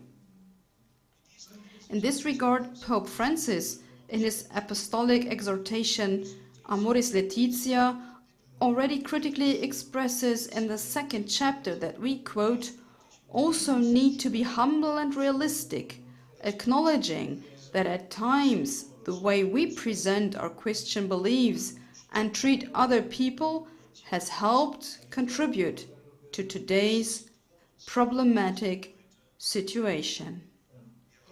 We have not always provided solid guidance to young married couples understanding their timetables, their way of thinking, and their concrete concerns. At times, we have also proposed a far too abstract and almost artificially theological ideal of marriage, far removed from the concrete situations and practical possibilities of real families. This excessive idealization has not helped to make marriage more desirable and attractive, but quite the opposite, end quote. So for Pope Francis in Amoris Laetitia 36. By moving with families in their reflections, thoughts and actions, and by offering suggestions, those entrusted with pastoral care remain in close contact with them and can help them to find and live discernment in the light of the gospel. This kind of pastoral care with families will also have repercussions on the work and attitude of priests and other pastoral workers. As much as they themselves are, of course, the consecrated, commissioned, and sent heralds, they are also with regard to families, the receivers who are allowed to share in the experiences, burdens and joys of spouses and families. The trust placed in those working in pastoral care is still a great treasure today, which can open up the space for an encounter with God on both sides. That is why intercessory and sometimes also communal prayer is an integral part of such pastoral care. Of course, this can only succeed if human interaction is continually opened to the work of the Holy Spirit and thus becomes a spiritual experience. I'd like to name some places and describe some places of pastoral care with families. Where can all this happen that we have just considered in principle? Where are the places and opportunities where pastoral workers encounter families? Cardinal Walter Kasper, at a consistory in the run-up to the Synod on the Family in 2014, ended his speech to the cardinals with the following sentence, quote, "The family is the test case of pastoral care and of the new evangelization." End quote. If this is true, and I support this statement wholeheartedly, then it challenges for the entire field of pastoral care and pastoral work are indicated here, which, in my opinion, have not yet been discovered in part. It is important to take this test case of evangelization seriously and to shape it creatively. And I would now like to talk about the possibilities and opportunities that are available. Firstly, preparation for the celebration of the sacraments. Even today, nothing is as significant for a Christian family as the day of their children's first communion or confirmation. Even today, in times where some of the practice of the faith has been lost, such occasions are celebrated in the circle of relatives, and in the life of every parish, they are important dates during the year. Nevertheless, in many cases, the preparation for the reception of the sacraments stops with the direct recipients, the children, the young people, and often leaves out the environment, that is the family and the parental home. In Eastern Germany, where I am a bishop, there's rarely a mere Catholic family. In most cases, one of the spouses is not baptized or Protestant. So what this means for the preparation of for the celebration of the sacraments is not to be underestimated. A real paradigm shift is needed here, which has been called for a long time. Children and young people depend on the faith of their parents. Without the lived example, catechesis and sacramental preparation is like the seed in the parable that falls on stony ground because the soil was not deep enough. We absolutely need forms of preparation for First Communion and Confirmation that are explicitly family catechesis and include parents and/or grandparents. The model of the so-called table mothers from the 1970s, well, fathers were mostly absent at that time, was in some respect a step in the right direction. Nevertheless, it stopped at a delegation to a few parishioners, and most families were able to dispense with it. In a catechesis with the families, the parents of the child or young person become pastors of their children in a real sense, and they learn to talk about the faith themselves. Secondly, preparation for a church marriage, the path to the marriage vows. especially in the preparation for the foundation of a family and the sacrament of marriage, it is important to make visible that, quote, against Pope Francis, that Christian families, by the grace of the sacrament of matrimony, are the principal agents of the family apostolate, above all, through their joy-filled witness as domestic churches. Consequently, it is important that people experience the gospel of the family as a joy that fills hearts and lives. End of quote, Amoris Laetitia 200. If this is true, then it is almost indispensable that Christian spouses are directly involved in the preparation of marriage. In my view, the state of marriage preparation in Germany, and I say this quite openly, is in my opinion not a glorious one. To this day, in many dioceses, it is still possible for a couple to walk down the aisle after one or two conversations with a priest or a pastoral worker. In addition, in some cases, there is, if it works well, there is the preparation in a marriage preparation seminar, a weekend accompanied by professional staff.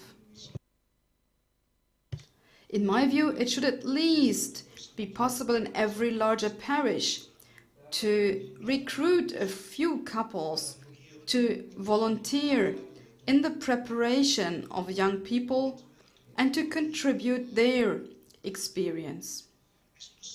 It must be part of a good style of a church in the 21st century that it is no longer the priest alone who is active in marriage preparation, but always in cooperation with those who live from the grace of the sacrament of marriage, with missionary families, that is, families who are direct witnesses of the gospel of the family. Pope Francis refers to the time of preparation for marriage in a separate section of Amoris Laetitia. There he says, quote, "There are a number of legitimate ways to structure programs for marriage preparation, and each local church will discern how best to provide a suitable formation. Here, too, it is not great knowledge, but rather the ability to feel and relish things interiorly that contents and satisfies the soul. Quality is more important than quantity, and priority should be given, along with a renewed proclamation of the kerygma, to an attractive and helpful presentation of information that can help couples to live the rest of their lives together, for the rest of their lives." Marriage preparation is a kind of initiation to the sacrament of matrimony to make a solid beginning in life as a family, end quote. That is Amoris Laetitia 207, a big word, an initiation to the sacrament of matrimony, kind of catechumenate behind this. Thirdly, family groups and parishes and spiritual movements. Where families join together in small Christian communities, this always has a strengthening and helpful effect on marriage and the family. In the former GDR in particular, it was common for a large number of those who had married in church to join such a family group. These groups, or Familienkreise, family circles, as they were also called, often met in the evening also in the homes of individual faithful, and not only in the parish rooms. From time to time, the priest was a guest there and gave new impulses. Due to changes in the world of work and the much greater mobility as well as increasing individualization, it has become more difficult today to re-establish such groups at the parish level. However, the togetherness of families is still alive, especially in the spiritual movements of our Church. United by a common goal and united by a common spirituality, families, often with their children, younger and older couples, meet here and accompany each other on the journey of faith. This kind of cohesion also succeeds beyond parish and diocesan boundaries when there are days of reassurance and fellowship at greater intervals. It is helpful for the individual family to know that they are on the same spiritual path with others, to have certain ways of praying that unite them, and of course to regularly deepen their own spirituality through retreats and retreat days. Both in the family groups of a parish and in the spiritual movements, the spouses are often pastors and companions of faith for each other. Pastors and companions. Much happens quite unspectacularly in conversation and in sharing and interpreting everyday situations in the light of the gospel. The priest is often important as a spiritual moderator and source of inspiration for such groups and communities. Fourthly, individual pastoral care in situations of crisis. The lives of married couples and families never run smoothly and without difficulties. Stresses and strains are part of every human relationship, and failure can also be part of it. These are experiences of life that in many cases come unplanned and therefore cannot be rehearsed beforehand. Dietmar Mead writes about the successes and failures of love. It is only in the face of a committed idea we have of a successful life in our personal relationships that, in contrast, the bitter experience comes about that, contrary to intentions and efforts, a design has failed.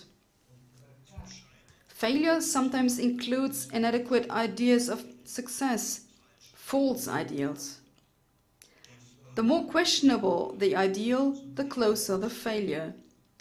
An ideal becomes questionable when it skips reality, and the greater it appears, the greater the suffering from reality. End quote. Dietmar Mead, Gelingen und Misslingen in Liebe und Ehe. In addition to the actual crisis in the relationship with a spouse, there are other burdens of togetherness in a family. I'm naming just as an example the unsuccessful religious education of children, which means great suffering for parents, and even more so for grandparents. A serious illness that strikes unexpectedly and means longer or even permanent restrictions. The loss of the job, the death of a spouse, and much more. All these experiences are often accompanied by the impenetrable questions, why? Why me? Why us? What have we done wrong? Such questions have a religious dimension and call for an answer of faith. Pastoral care will be helpful here by bringing the light of the gospel into play and helping to ensure that, especially in failure and stress, communion with the Church is not broken. Deaconal pastoral care is called for here, which usually presents itself as individual pastoral care and can therefore also act in a goal-oriented way. I admit, in this point, leaves the depressing question unanswered. With parish structures becoming ever larger and more confusing, how can it be possible at all for the currently decreasing number of priests and full-time pastoral workers to detect such situations and accompany them appropriately? Here are hidden challenges for a church that is trying to make God's mercy present, against which we must allow ourselves to be measured. And fifthly, liturgy and worship with families. The celebration of the liturgy, and in particular the Sunday Eucharist, is a fundamental part of being Catholic. That is why the liturgy needs attention at all times for the families who celebrate it, and especially for the children who are present. Let me be clear. Liturgy is not catechesis.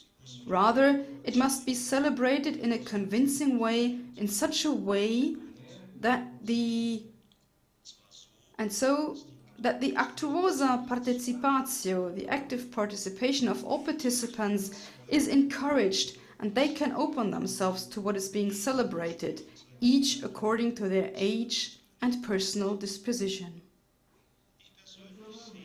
Personally, I see many possibilities, besides being altar service, to include children in the normal Sunday Mass without letting the service degenerate into a liturgical practice or playground. Children can participate in the recitation of the intercessions. Children can help to collect the collection. They can form an offertory procession together with adults. From time to time, the sermon in particular can focus directly on the families or even on the children, which, by the way, is then usually gratefully accepted by the adults, because the preacher suddenly uses a language that is also more understandable and clear for adults. There is no doubt that the high form of the Eucharist today needs catechumenal preforms, fields of practice in liturgical processes. The reason for this is that we are currently experiencing an epochal break in the prayer practice of families, and thus also of certain liturgical forms. I mention here only the sign of the cross, holy water, certain prayer postures, etc. A break in such forms and practice which we must counteract. Pastoral care will have to use a lot of imagination to prepare families again and again, and to open them to this core of church activity. In my view, liturgy is already practiced and prepared in the homes.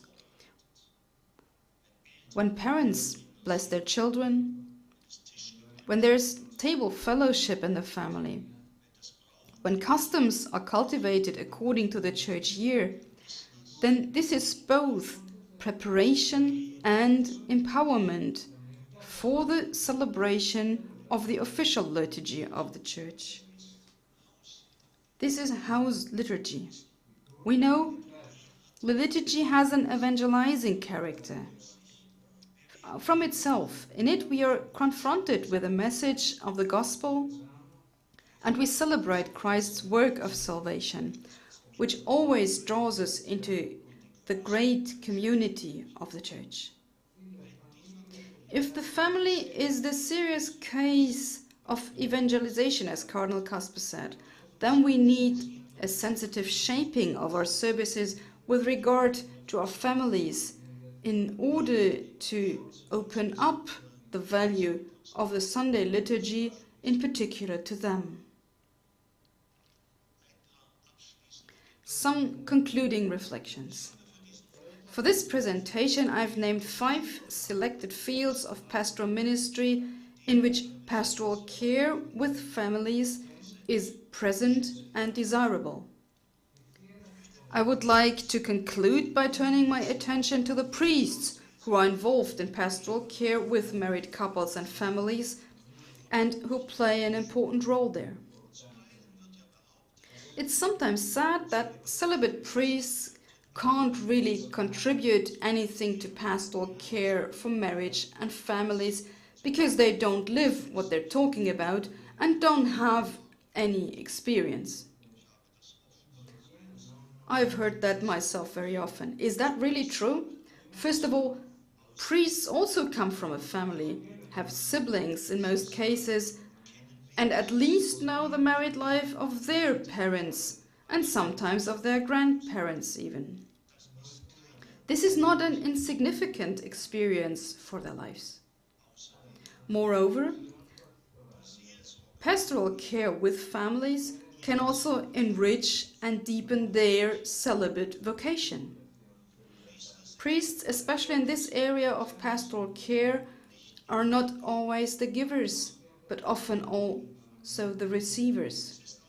In my view, it's desirable that pastoral care with families rediscovers that both vocations, that to married life and that to celibate life, can enrich and strengthen each other.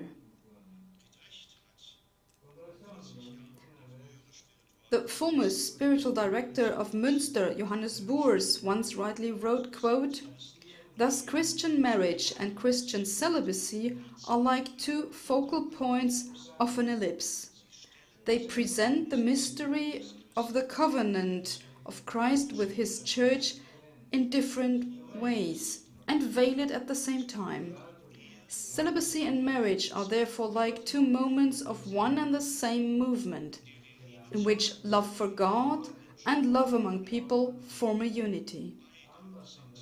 Both are the mutual dependent parts of what the Church itself is or should be as a whole." End of quote. We know that today there's an urgent need for a new appreciation for both vocations, and that the Church, as some debates on the synodal path in Germany show us, must learn again not to squander this precious treasure, but to offer it confidently in its proclamation and pastoral work. Pastoral care with families, an exciting and rewarding field that clearly shows us that pastoral care of marriage is ultimately a mystagogical pastoral care of the faith in which the spouses and the families themselves are actively involved. What has become clear to us is the necessity of evangelization, which makes this area a paradigm of pastoral action of the Church. In conclusion, a desideratum in this pastoral work be once again named and underlined with the following quotation, quoting Hubert Windisch. Quote, "To a large extent, the potential of many married couples who live the discipleship of Christ in their marriage and family has not yet been tapped in the parishes. It is precisely these couples who could show and pass on what it means to live in good and in bad days out of God's faithfulness, which is promised to us in Jesus Christ." End quote. And for this reason, I would be happy if the Holy Father, once in a while, could canonize a couple. That would do good for the whole Church. Thank you for your attention.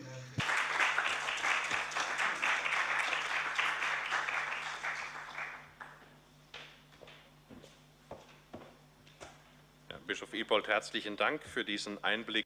Many thanks to Bishop Ipolt for this view into the practice. So if in the Diocese of Görlitz, care with pastoral and families with families is growing, so that's no wonder if it's done like that. So if I now might ask the speakers to take place on the podium, and while they take place, I'd like to refer you to the Fundatio Christiana Virtus. Listeners and spectators will see the logo of this Fundatio Christiana Virtus that has financed this convention, this symposium. So you find it Fundatio-Christiana-Virtus, you'll find the website. And the first advantage is from next week on, you can, in a web magazine, you can reread the discourses of this symposium. You can check for the other projects of the Fundatio. And thirdly, you'll find there also the bank account data to support and finance the work of this. Because also we have heard collecting the gifts is part of family pastoral, so I'm happy to have that included in my moderation. So dear speakers, the first questions have arrived, but also if there's questions here in the audience, you can ask. So I'm beginning with a question regarding the lecture of Professor Kampowski and relates also to Professor Gerl-Falkowitz. You, Professor, at the beginning of your lecture about the theology of the body have referenced this approach. Why is this approach avoided in Germany, consciously and unconsciously? And on the other hand, there's the demand for a new formulation of sexual ethics. So Professor Gerl-Falkowitz has referred to that as well. Please answer and switch on the microphone.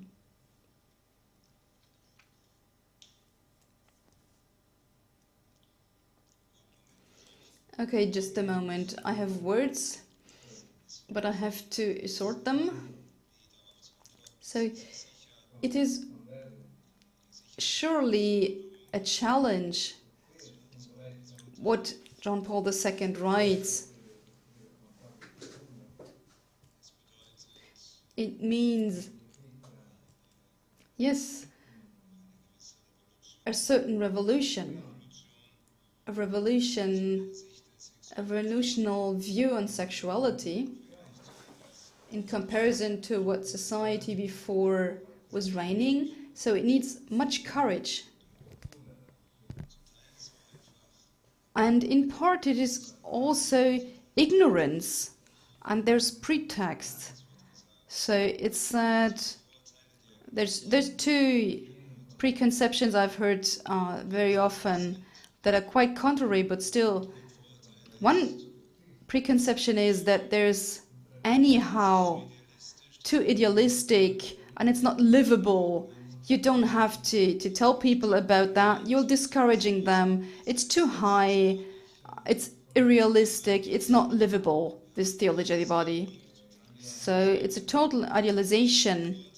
That's one preconception, because who says that has just read the first few catecheses where it is about people living in paradise? Yes, of course, that's ideal, but that's not what John Paul II ends with. He also describes the fall and desire and our problem with concupiscence and our problem with the purity of the heart, that the heart is cold, but he's also sure that the heart has a problem, the human heart.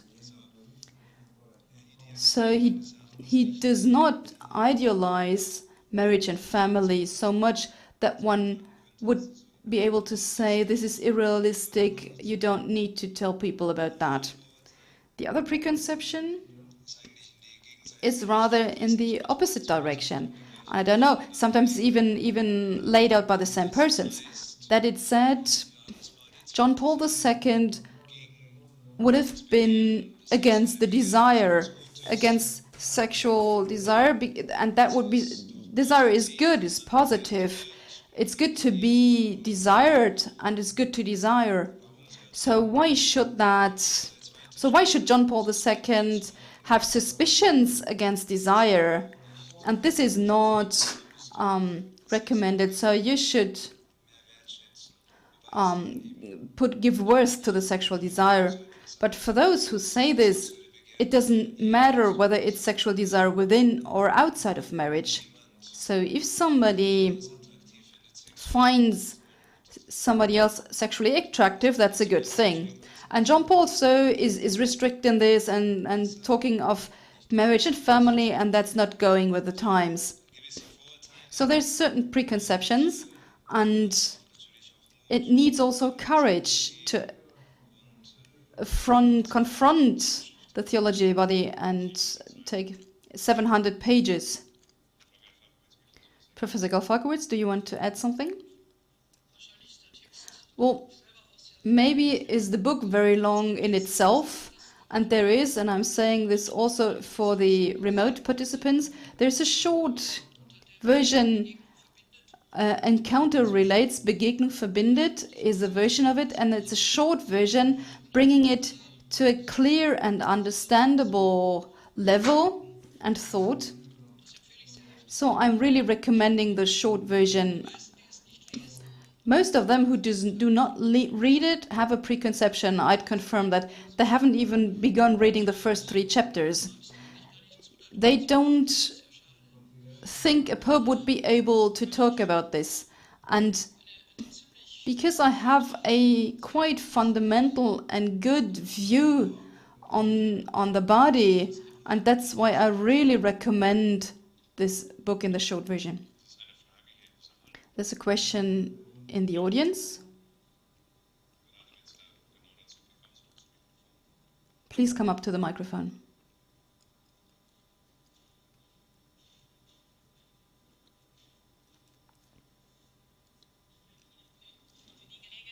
I thank you for the possibility. I'm studying philosophy at Roma Tor Vergata, so I'm researching in that area, and I'd like to ask Professor Kampowski a question. So, in research areas of bioethic and law, there is talks about the system of law and the most important legal expressions like the contract, marriage, procreation, paternity, and those words are only describing the human being in a certain way with a certain anthropological viewpoint. That today does deny God's plan. So could you explain how the change of the legal meaning of those expressions, for example by the gender ideology, has not only changed the law, the foundation of law of the society, but also the possibility of sustenance of society, of maintaining society, are put in danger? A short answer?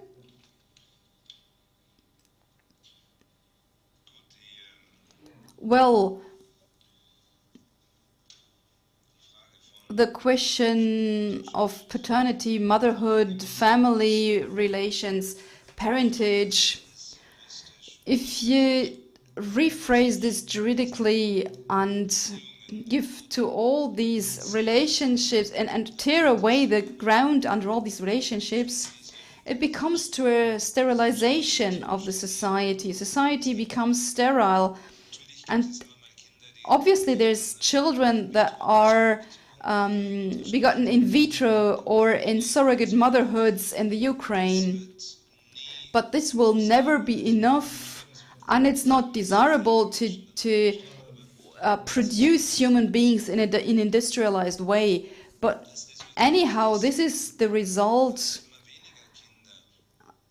or there's the result that there are fewer and fewer children generated, but also less and less educated well. Children become more and more difficultly to educate because they're not educated in families. They don't have father and mother. The future of the family cannot be secured only by giving birth to new members into society, because they have also to be educated to civil servants, to civilians, citizens, and that what states and the fact that state does not think parents will be able to educate their children well, and takes upon itself the education of the children. Well, in the end, children are not brought up adequately, and the intake of psychopharmacological medication increases exponentially. There's more and more dysfunctional people in society because there's more and more dysfunctional families or no families. So the result is the abolition of society, but because at a certain point there will not be biological members of society, and those members that are there will not be educated well into families. You'd like to add something, Ms. Kelle? It is also a fact that through this legislation that is made not because population wants it and asks for it. It's not as if the majority of population would like a new definition of family or would shout for it, but it's rather minorities that shout for it and call for it. So there is a new reality.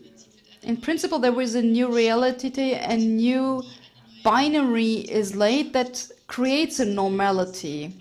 So within reality of children, in their way of living, there is a new normal planted into their spirit. It is now that way.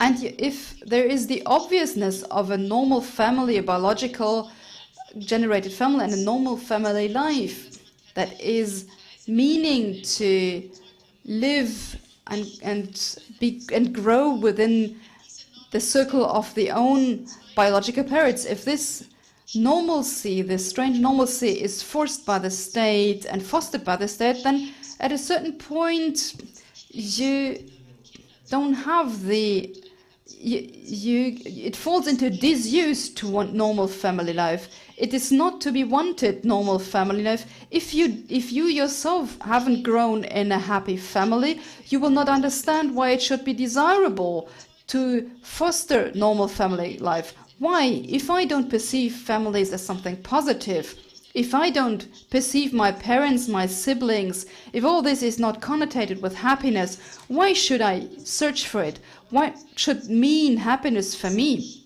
So what legally from state side is created or by politic preconceived, like tearing apart of families, saying always this is happiness, this is emancipation for the woman, this is education for the child, so this is gorgeous and great.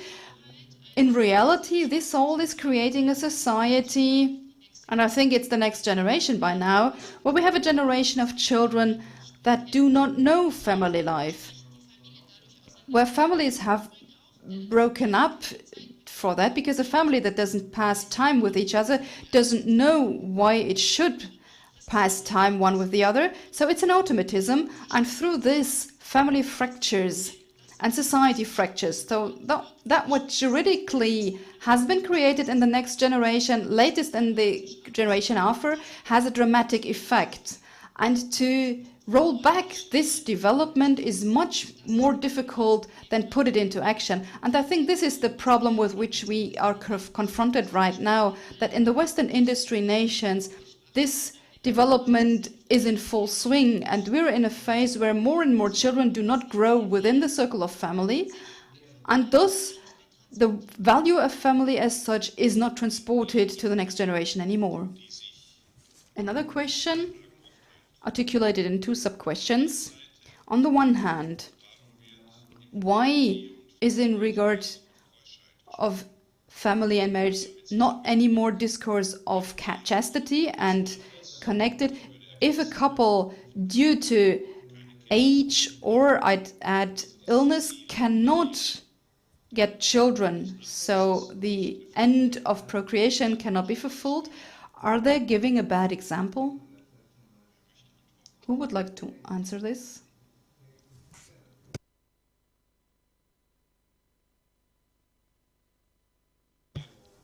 Yes? So chastity. You know how much I like analyze language. So Keuschheit, chastity, comes from Constantius. So that means it's not a biological status, but it's also the imagination that marriage would take away chastity. Of course, marriage is chaste.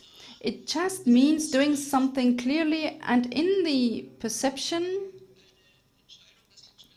that we take a decision. Well, it sounds reflex, but in general, with the whole of myself, I direct myself to another person. So it's fidelity, it's endurance. That is chastity. It's not only the sexual act. Being chaste in marriage, yes, there is the chaste marriage. That means that the marriage, in this sense, at this moment, is still a relationship directed towards somebody exclusively.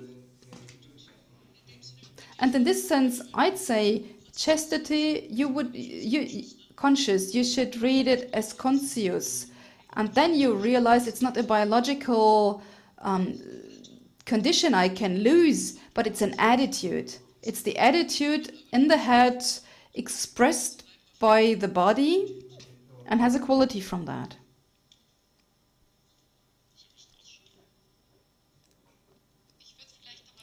I'd like to add that the question of paternity and motherhood, fatherhood and motherhood, is not necessarily connected to the realization of actual children. The potential being father, being mother, is determining ourselves. And that means that, for example, I meet a lot of women who did not have children but are still very motherly. So motherhood can be lived without really having given birth to a child. And really, we in our German language have this motherly principle. And we don't think about it, but it's the mother superior who is the mother in a monastery for this house until, please excuse the word, the Puffmutter, which is the head of a bordel. But what does that say? It says you are holding together a house, a community. So motherhood is a taking care of. And this you can live also when you take care of other people.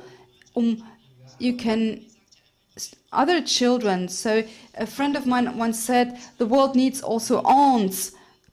So the time when the real parents, the biological parents, don't have time and cannot live their fatherhood and motherhood.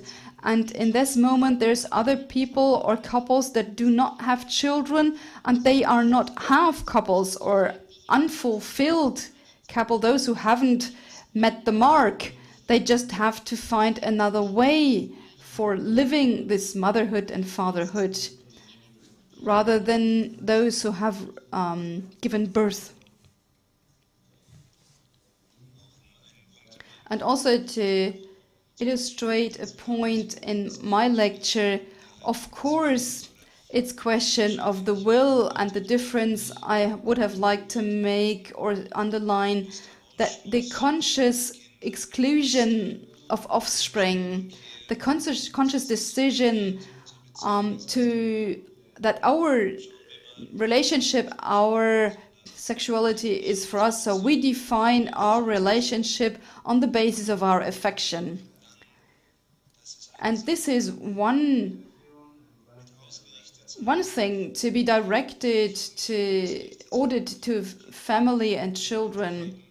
And I wanted to express that way that the couple before contracting marriage say that what we do is a relationship. Of course we have affection for each other, but it's also defined as a relationship that is open for children that God may give or may not give. But our relationship is a relationship that is open for this and is characterized and defined by this openness. And that's why it's so important to have the exclusiveness and the forever.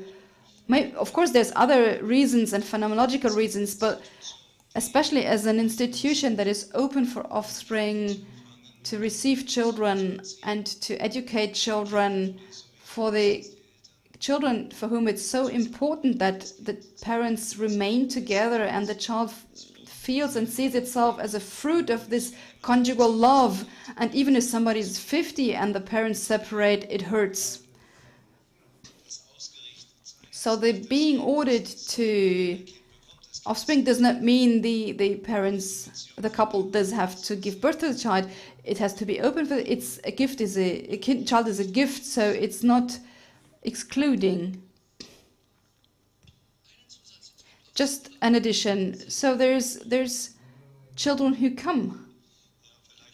Yes, maybe that to the person that has asked the question, maybe there's hidden behind that a great grief. We would like to have children so much and we cannot get them. So this is a sorrow, this is hurting. So we have to accept that. The question was, is this real couples? Yes, of course it's real spouses, couples. But to add to what you said, I know several of those couples who live their motherly and fatherly care in the service of the community of the parish and say, we do not have children of our own, but we could commit to the future life. We could commit to children. So where they can live that, what they can live with themselves, with others. And such couples do very much good in pastoral care. They need pastoral care often to accept the loss, not having children. And we know from biblical stories where Hanna is praying and wants to have a child. We should not underestimate this, but one can accompany this and should be grateful that those couples do much good. And the question from the present? Yes, thank you. I can make a joyful... I have the impression that those discourses are already lived in Austria and Germany, and we have academy where couples are formed who that then work with family care, pastoral care in the Archdiocese of Salzburg. So they are there when there is this seminary, and it's again for the couples who prepare for the sacrament, as well as for those who created this academy and further it. So it's a win-win situation where you have meetings in Pellau in Austria, and there's communities, as Bishop Ipolt mentioned. So they do very much. And my question is, if the church shouldn't be more focused on this image that ehe, like marriage, there's E and E in a German play of words. There is the spouse on the right and left-hand side, and the Savior, Jesus Christ, in the middle to make it a perfect community. Only because they are joined, they can reach the end of being holy and fulfill a sanctifying mission. So this is all already included in the word matrimony, Ehe in German. And another question that is here seems to be confirmed. I think a lot of people who start to found a family are so hurt and are living in a great responsibility in media, in politics, are so hurt by the lack of experience of a good family. They might be unconsciously destroy this, as some women who have aborted want that other women do an abortion, because then it's half sorrow and not so much sorrow. And so I think a lot of persons that are in important positions and are making laws are so hurt, where there you should be offering retreats, and as church and as everyone who is going into marriage should grant healing with God and to himself, and do a path of healing. And I'm very grateful for this afternoon. Bishop Ipolt, would you like to react? Thank you very much. It's a very good statement, and for what I have proposed, the academies, or in a bigger context. But I think also in every parish life, in normal life, in a parish, this should be done as I described it. It's fast, and then the couple say, oh, we don't have time for such a weekend, for a retreat. And we do not have sanctions to impose. But I think we have to think about this and come up with a solution. If you don't employ this time. And here are some seminarians sitting that have to go through years of formation, and we just do this as an aside, as a preparation of marriage. So I can only support what you say, but I think there is still room to reach. And especially if those two talks with a parish priest are dealing with once the music and secondly the flower arrangements at the matrimony ceremony, so it's even less time. There's one question I'd like to put to all of you. So in the church, gender discussion has arrived. So how baptized should handle this? Als Aufforderung. I take this up. So ignoring would be a nice alternative, wouldn't it? Of course, this is a pious wish, but I think it goes into the right direction. But who says that we have to gender within the Catholic Church? Nobody at all needs to do something. So I would really wish and ask from representatives of the clergy to delineate more strongly the limit of what we can discuss. We do not have to discuss everything just because somebody is there that wants to talk about it. It's not something that we would have to take up in the Catholic Church. One could also point to the Protestant Church and look into their materials to show where it ends. So what is the... And one has to ask oneself, it's really the solution of what it's propagated. So there's a promised land on the other side of the rainbow that they predict to us, but...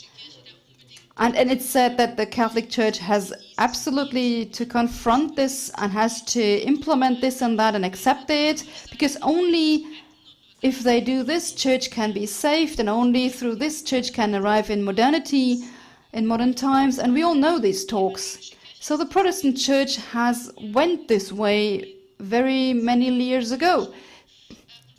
And we can see where this has led to. So in my eyes, and I think even the Protestant Church itself would say, it did not lead to where they had wanted to go to. There hadn't been a solution. They lose even more members than the Catholic Church. So why should one within the Catholic Church take a path that in another church has accelerated the problem and not reduced it?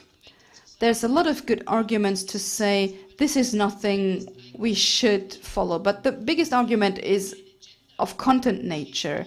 A gender theory that's rather a hypothesis, because today it's never been proven, it's still a hypothesis, does contradict profoundly any Christian creation, order of creation. The gender hypothesis states that we create ourselves and we elevate ourselves beyond the being created. And we have been told that God created us and we have created been well. So everybody asks, until its own body, are we good? Are we sufficient to our own ambition? And we have difficulties to simply accept this, you are good, you're created good. And our task would be to help people to accept their being so. And that's a lifelong task, but we shouldn't conform to, we have to change ourselves, we have to change our body to be happy. And for me, it is an unreconcilable contradiction between the gender theory and Catholic doctrine, and a church that will not pronounce this contradiction can't be helped. If I may add, talking about gender theory, we're talking about man, woman in church. I think it's important to, with Pope Benedict XVI, Pope Emeritus, to say, what's the church about? Well, the church is about God. The church is about God. We shall not make the human being the center of everything, but God is the center of everything. So the church is the church of God. And also within family topics, especially regarding salvation story and the self-revealing God.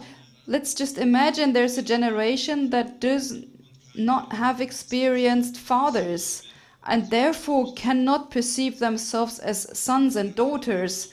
And they don't have brothers and sisters because they don't have joint parents. So how can one broaden the horizon of experience of those and confront the central themes of self-revelation of God? God has revealed himself as Father. He sent his Son.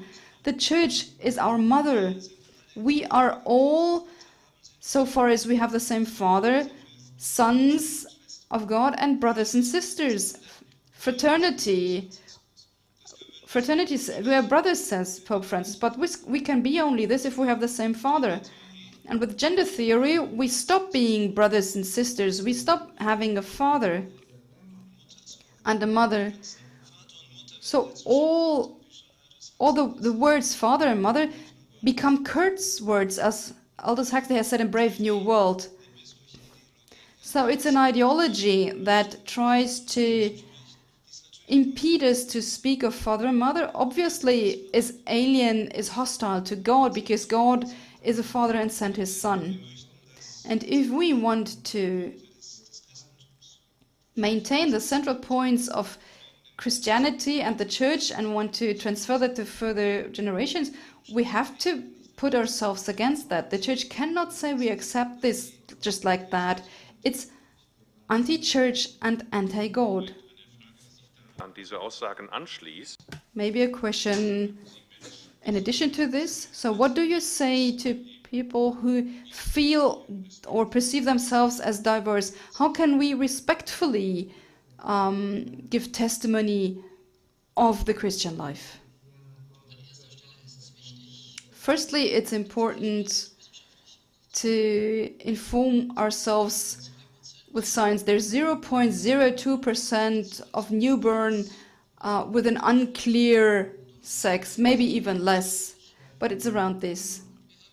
And we have, through science and genetic research, knowledge that we have to accept. There is not just X and Y chromosomes, there is 0X and XXY, etc., etc. I could give further details, there's even more, but it's all in the area of 0.0 something. So that means there is people, one epsilon have a phenotypical male and 0X is phenotypical female, and they don't perceive themselves as particularly difficult. So the question of assortment, of belonging, is not something that is lived by chromosomal history, so most don't know if they don't do a special research for it. But the pastoral accompaniment regards persons that are concretely determined biologically but still believed to be in the wrong sex. So first of all, Church is competent for everybody, without doubt. And secondly, I don't need a gender theory for that. I totally agree.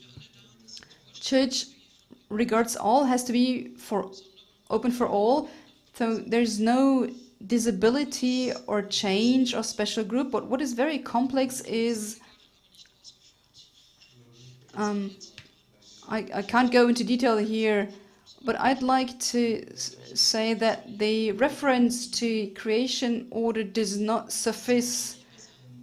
It's basic, of course, no question, but the order of creation for us is not valid anymore, and that's not talked about, not even in the synodal path. The word doesn't even refer to that creation is disturbed. It's disturbed in itself. So that's why you can't refer to it. The story of the fall is no theme. You can't talk about guilt, but that you cannot talk about it does not mean you cannot. It's not important. If it wasn't that way, we wouldn't be sitting here and having a conference. So we really have to look back on creational order, and it's not enough what is salvation order? And now I'm here with a question, at the question, how does one handle the irritation that's so profound? A proposal. Christ has remade the creation order, but not concretely, but he hasn't re-established, but he's made a new proposal we haven't spoken about yet. Within the ordering one to each other, so let me put it precisely, marriage is a sacrament because it doesn't work. So we need the stabilization. We wouldn't need a sacrament if marriage was easy and was working. So that's why the preparation to the sacrament is not regarding the creational order, but it's regarding the redemption, the order of redemption. And, well, they don't even talk about redemption, so it's just about natural relations, and you have to naturally support them. I'm not away from the topic, I'm coming back to it. But the question is how to answer to people that within their own perception fall out of their ordering. So Christ has a solution for that. I think redemption order means that the irritation I have with my own sex cannot be resolved by myself, but only by Christ. So how can I put those people who can't handle themselves in the space of Christ? So accepting myself, that's Guardini, the philosopher, but it means an intensive way to relate to Christ's redemption. And the model Christ has is lived from some of you, and they don't.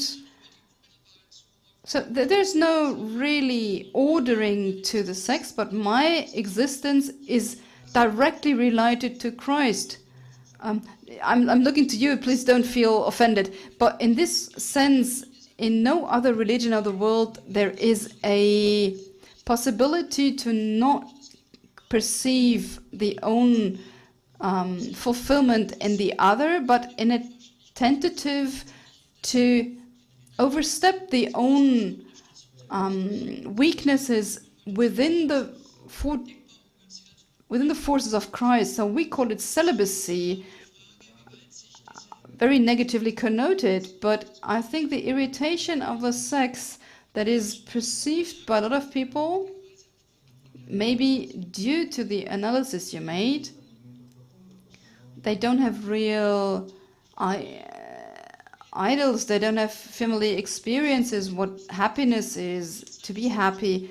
It means that those disturbances are augmenting exponentially, but this means that those perception of my disturbances or not being within myself correctly, I think those can be responded by Christ. And we would need would conjunctive, we would need a new language. But this being disturbed is effective in anybody of us. There's not only certain people, but we all do not have a real home in this world. So the Christian message of the redemption of the flesh, of our existence not fully succeeding in this world. So with death, I haven't finished finally my life, and I'm dying in my dysphoria, but the real solution is coming, is in front of me. And if we don't are able to speak about redemption in a world that we expect, where my living body and my sexuality and everything where I have failed or maybe was disturbed in my being natural, where this is not healed in a real way, as long as that's not achieved, we'll just have juridical solutions, protection of minorities and such like that. The poet Goethe says, in future, everybody will be the other human being's nurse or ward. So everybody takes care of somebody else who's ill and everybody is ill. It sounds human, but it isn't. So my appeal would be, so the dysphoria that are more and more frequent, and I know persons myself, so people who really suffer, how can church talk of the redemption of the flesh, of the bodily life, and this, until my death, I will not achieve this, but the real perspective has to be that Christ has redeemed me myself in my disturbedness, in my not living vitality. So that would be a question of finding language, of a great task of church to console people, not refer them to surgical measures and therapy, but the last solution isn't that. And I do not know whether I am alone in this, but I think the creational order does not suffice, because we went through too many breakups. And Christ confirmed creation, but opened it elementarily. Open for a life where there is no sexuality living. One of the great provocations. We can't just be silent about that. Thank you. Shortly, please. Thank you. I think not only for those people where there is disturbances. No, it would do us all good to see creation and redemption together. Every one of us needs this. It's a field we're blind at. I don't know why ever, but I think this is an important, but also a way that has to be propagated in a good accompaniment. And I know such persons, and I think with a certain relationship to God, it is possible to bring that to light. This thought of redemption, but also fragility. And we are not all here unfragile, radiant. So I think this remark regarding to redemption that belongs to our revelation, that is the most important thing why we are Christians. We are redeemed. We are saved persons. One question I find very interesting, connected to what we've just said. How can one, as a full-time pastoral worker, in pastoral care for families and couples, work on the basis of the theology of the body, if within the church and from the side of the diocese, the openness for adaptation to a new modernity is wanted, and marriage and family has been renamed by the diocese into partnerships. Well, just doing it in spite of. I think I've lived through that. I'm a philosopher, theologically. Nowhere I don't accompany people. But, I mean, this question is not to be given a response to. Obviously, I have an obligation, a service, but nobody impedes me to, if I counsel, to express my conviction that I have as a Christian. And if I collide with an official meaning, well, sadly, I have to make a plaidoyer for the Christian way. Well, I can't understand. Well, no, I can understand. But still, to ask how you should react is not to be answered. Just follow your own conscience and your own insight. I'm taking the easy way here, but the easy way is because you live in an environment that is named ecclesiastical but does not act ecclesiastically. It's not conform to our doctrine, so you just have to stand against this. There is no other way but resist. The consequences, well, I don't know. It's easier for me, obviously, but if you ask me how to act, the answer can only be according to what you have understood from Christ, from redemption, and speak about it. And then there's a practical question. Today, the youngest and the oldest members of family, children and seniors, are brought into institutions that should take care of them, so that the generation in working age can focus entirely on working life. Instead of putting all our money in kindergartens and homes for the elders, state should foster also other forms of intergenerational life. What forms would you see concretely?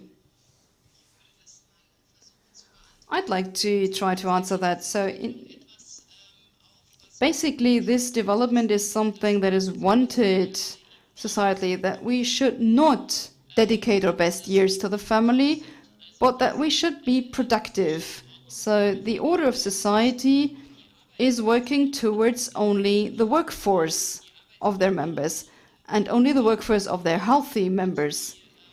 And old, infirm people and children, all those who are unproductive, non-productive, should be put in a mass institution, just put them away. And this is not to be overcome. This is an inhumanity that has no limit. And this shows that the political solution to the problem is not to be achieved, because the politic is the problem. Policy is the problem, not the solution.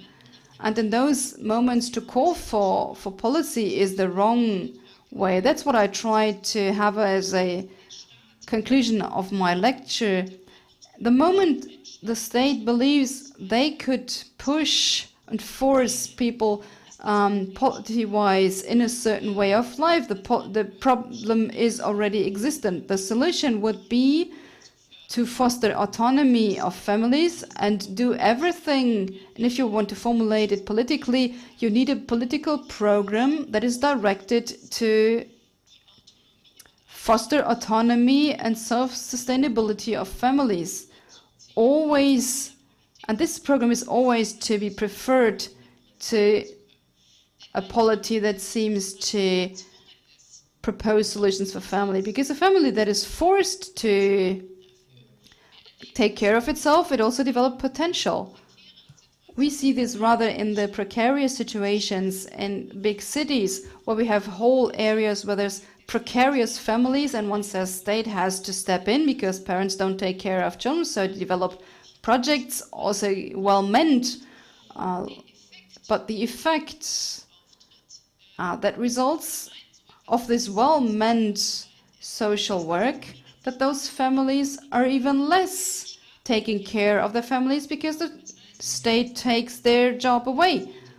So the unwanted collateral effect is that every state welfare diminishes more the family welfare. And if we want that families get strong, get healthy, and themselves take care of all members of the family, we have also to make sure that families can and do carry this responsibility. We have to ask for it, and then it will become. But it's never a solution to take everything away from them.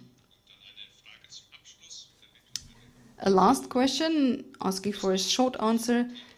Is the universal church too silent with regards to family? Shouldn't the Christian understanding of family and marriage be fostered more? Well, yes, I have several times quoted the Holy Father, and I can only refer to Amoris Laetitia. I think this is a very weighty and wonderful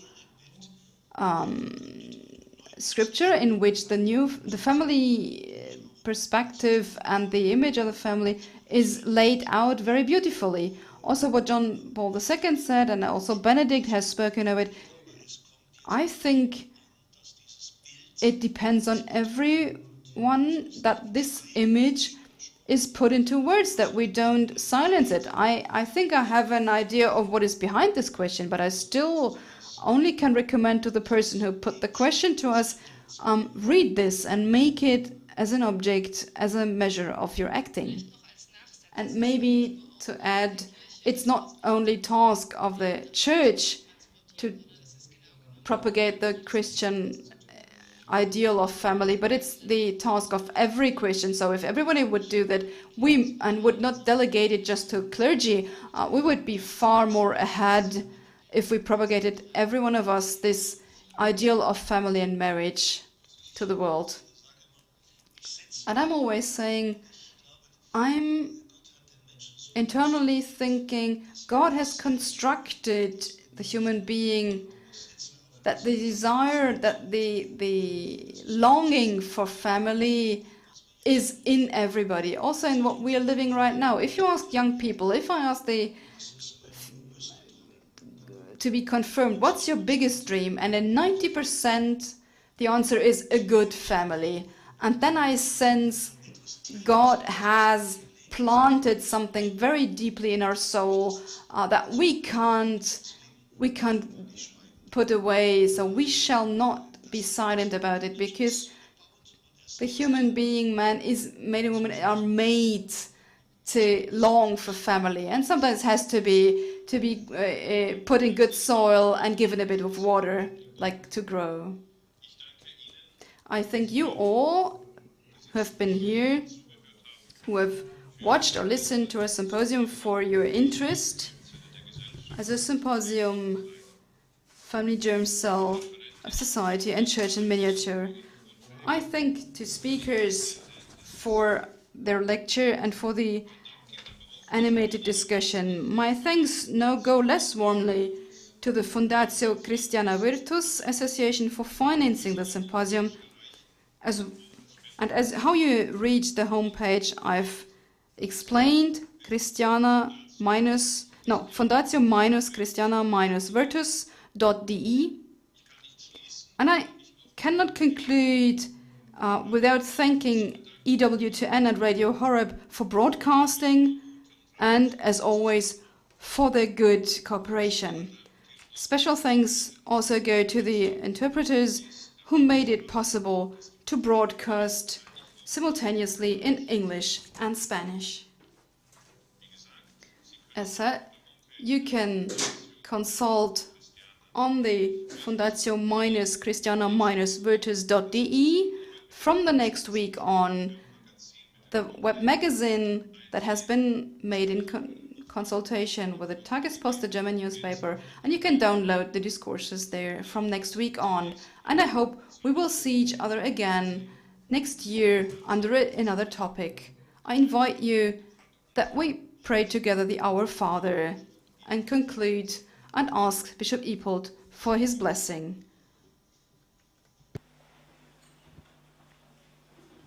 Im Namen des Vaters, des Sohnes und des In the name of the Father, and of the Son, and of the Holy Spirit. Amen.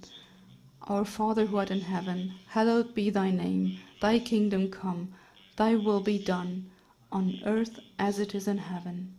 Give us this day our daily bread, and forgive us our trespasses, as we forgive those who trespass against us. And lead us not into temptation, but deliver us from evil. For thine is the power and the kingdom of Jesus. The Lord be with you and with your spirit. bis in Ewigkeit, Unsere Hilfe ist im Namen des Herrn. der Himmel und Erde erschaffen hat. Segne euch der allmächtige Gott, der Vater und der Sohn und der Heilige Geist. The blessing of the Father and the Son and the Holy Spirit may descend on us. Thank you very much.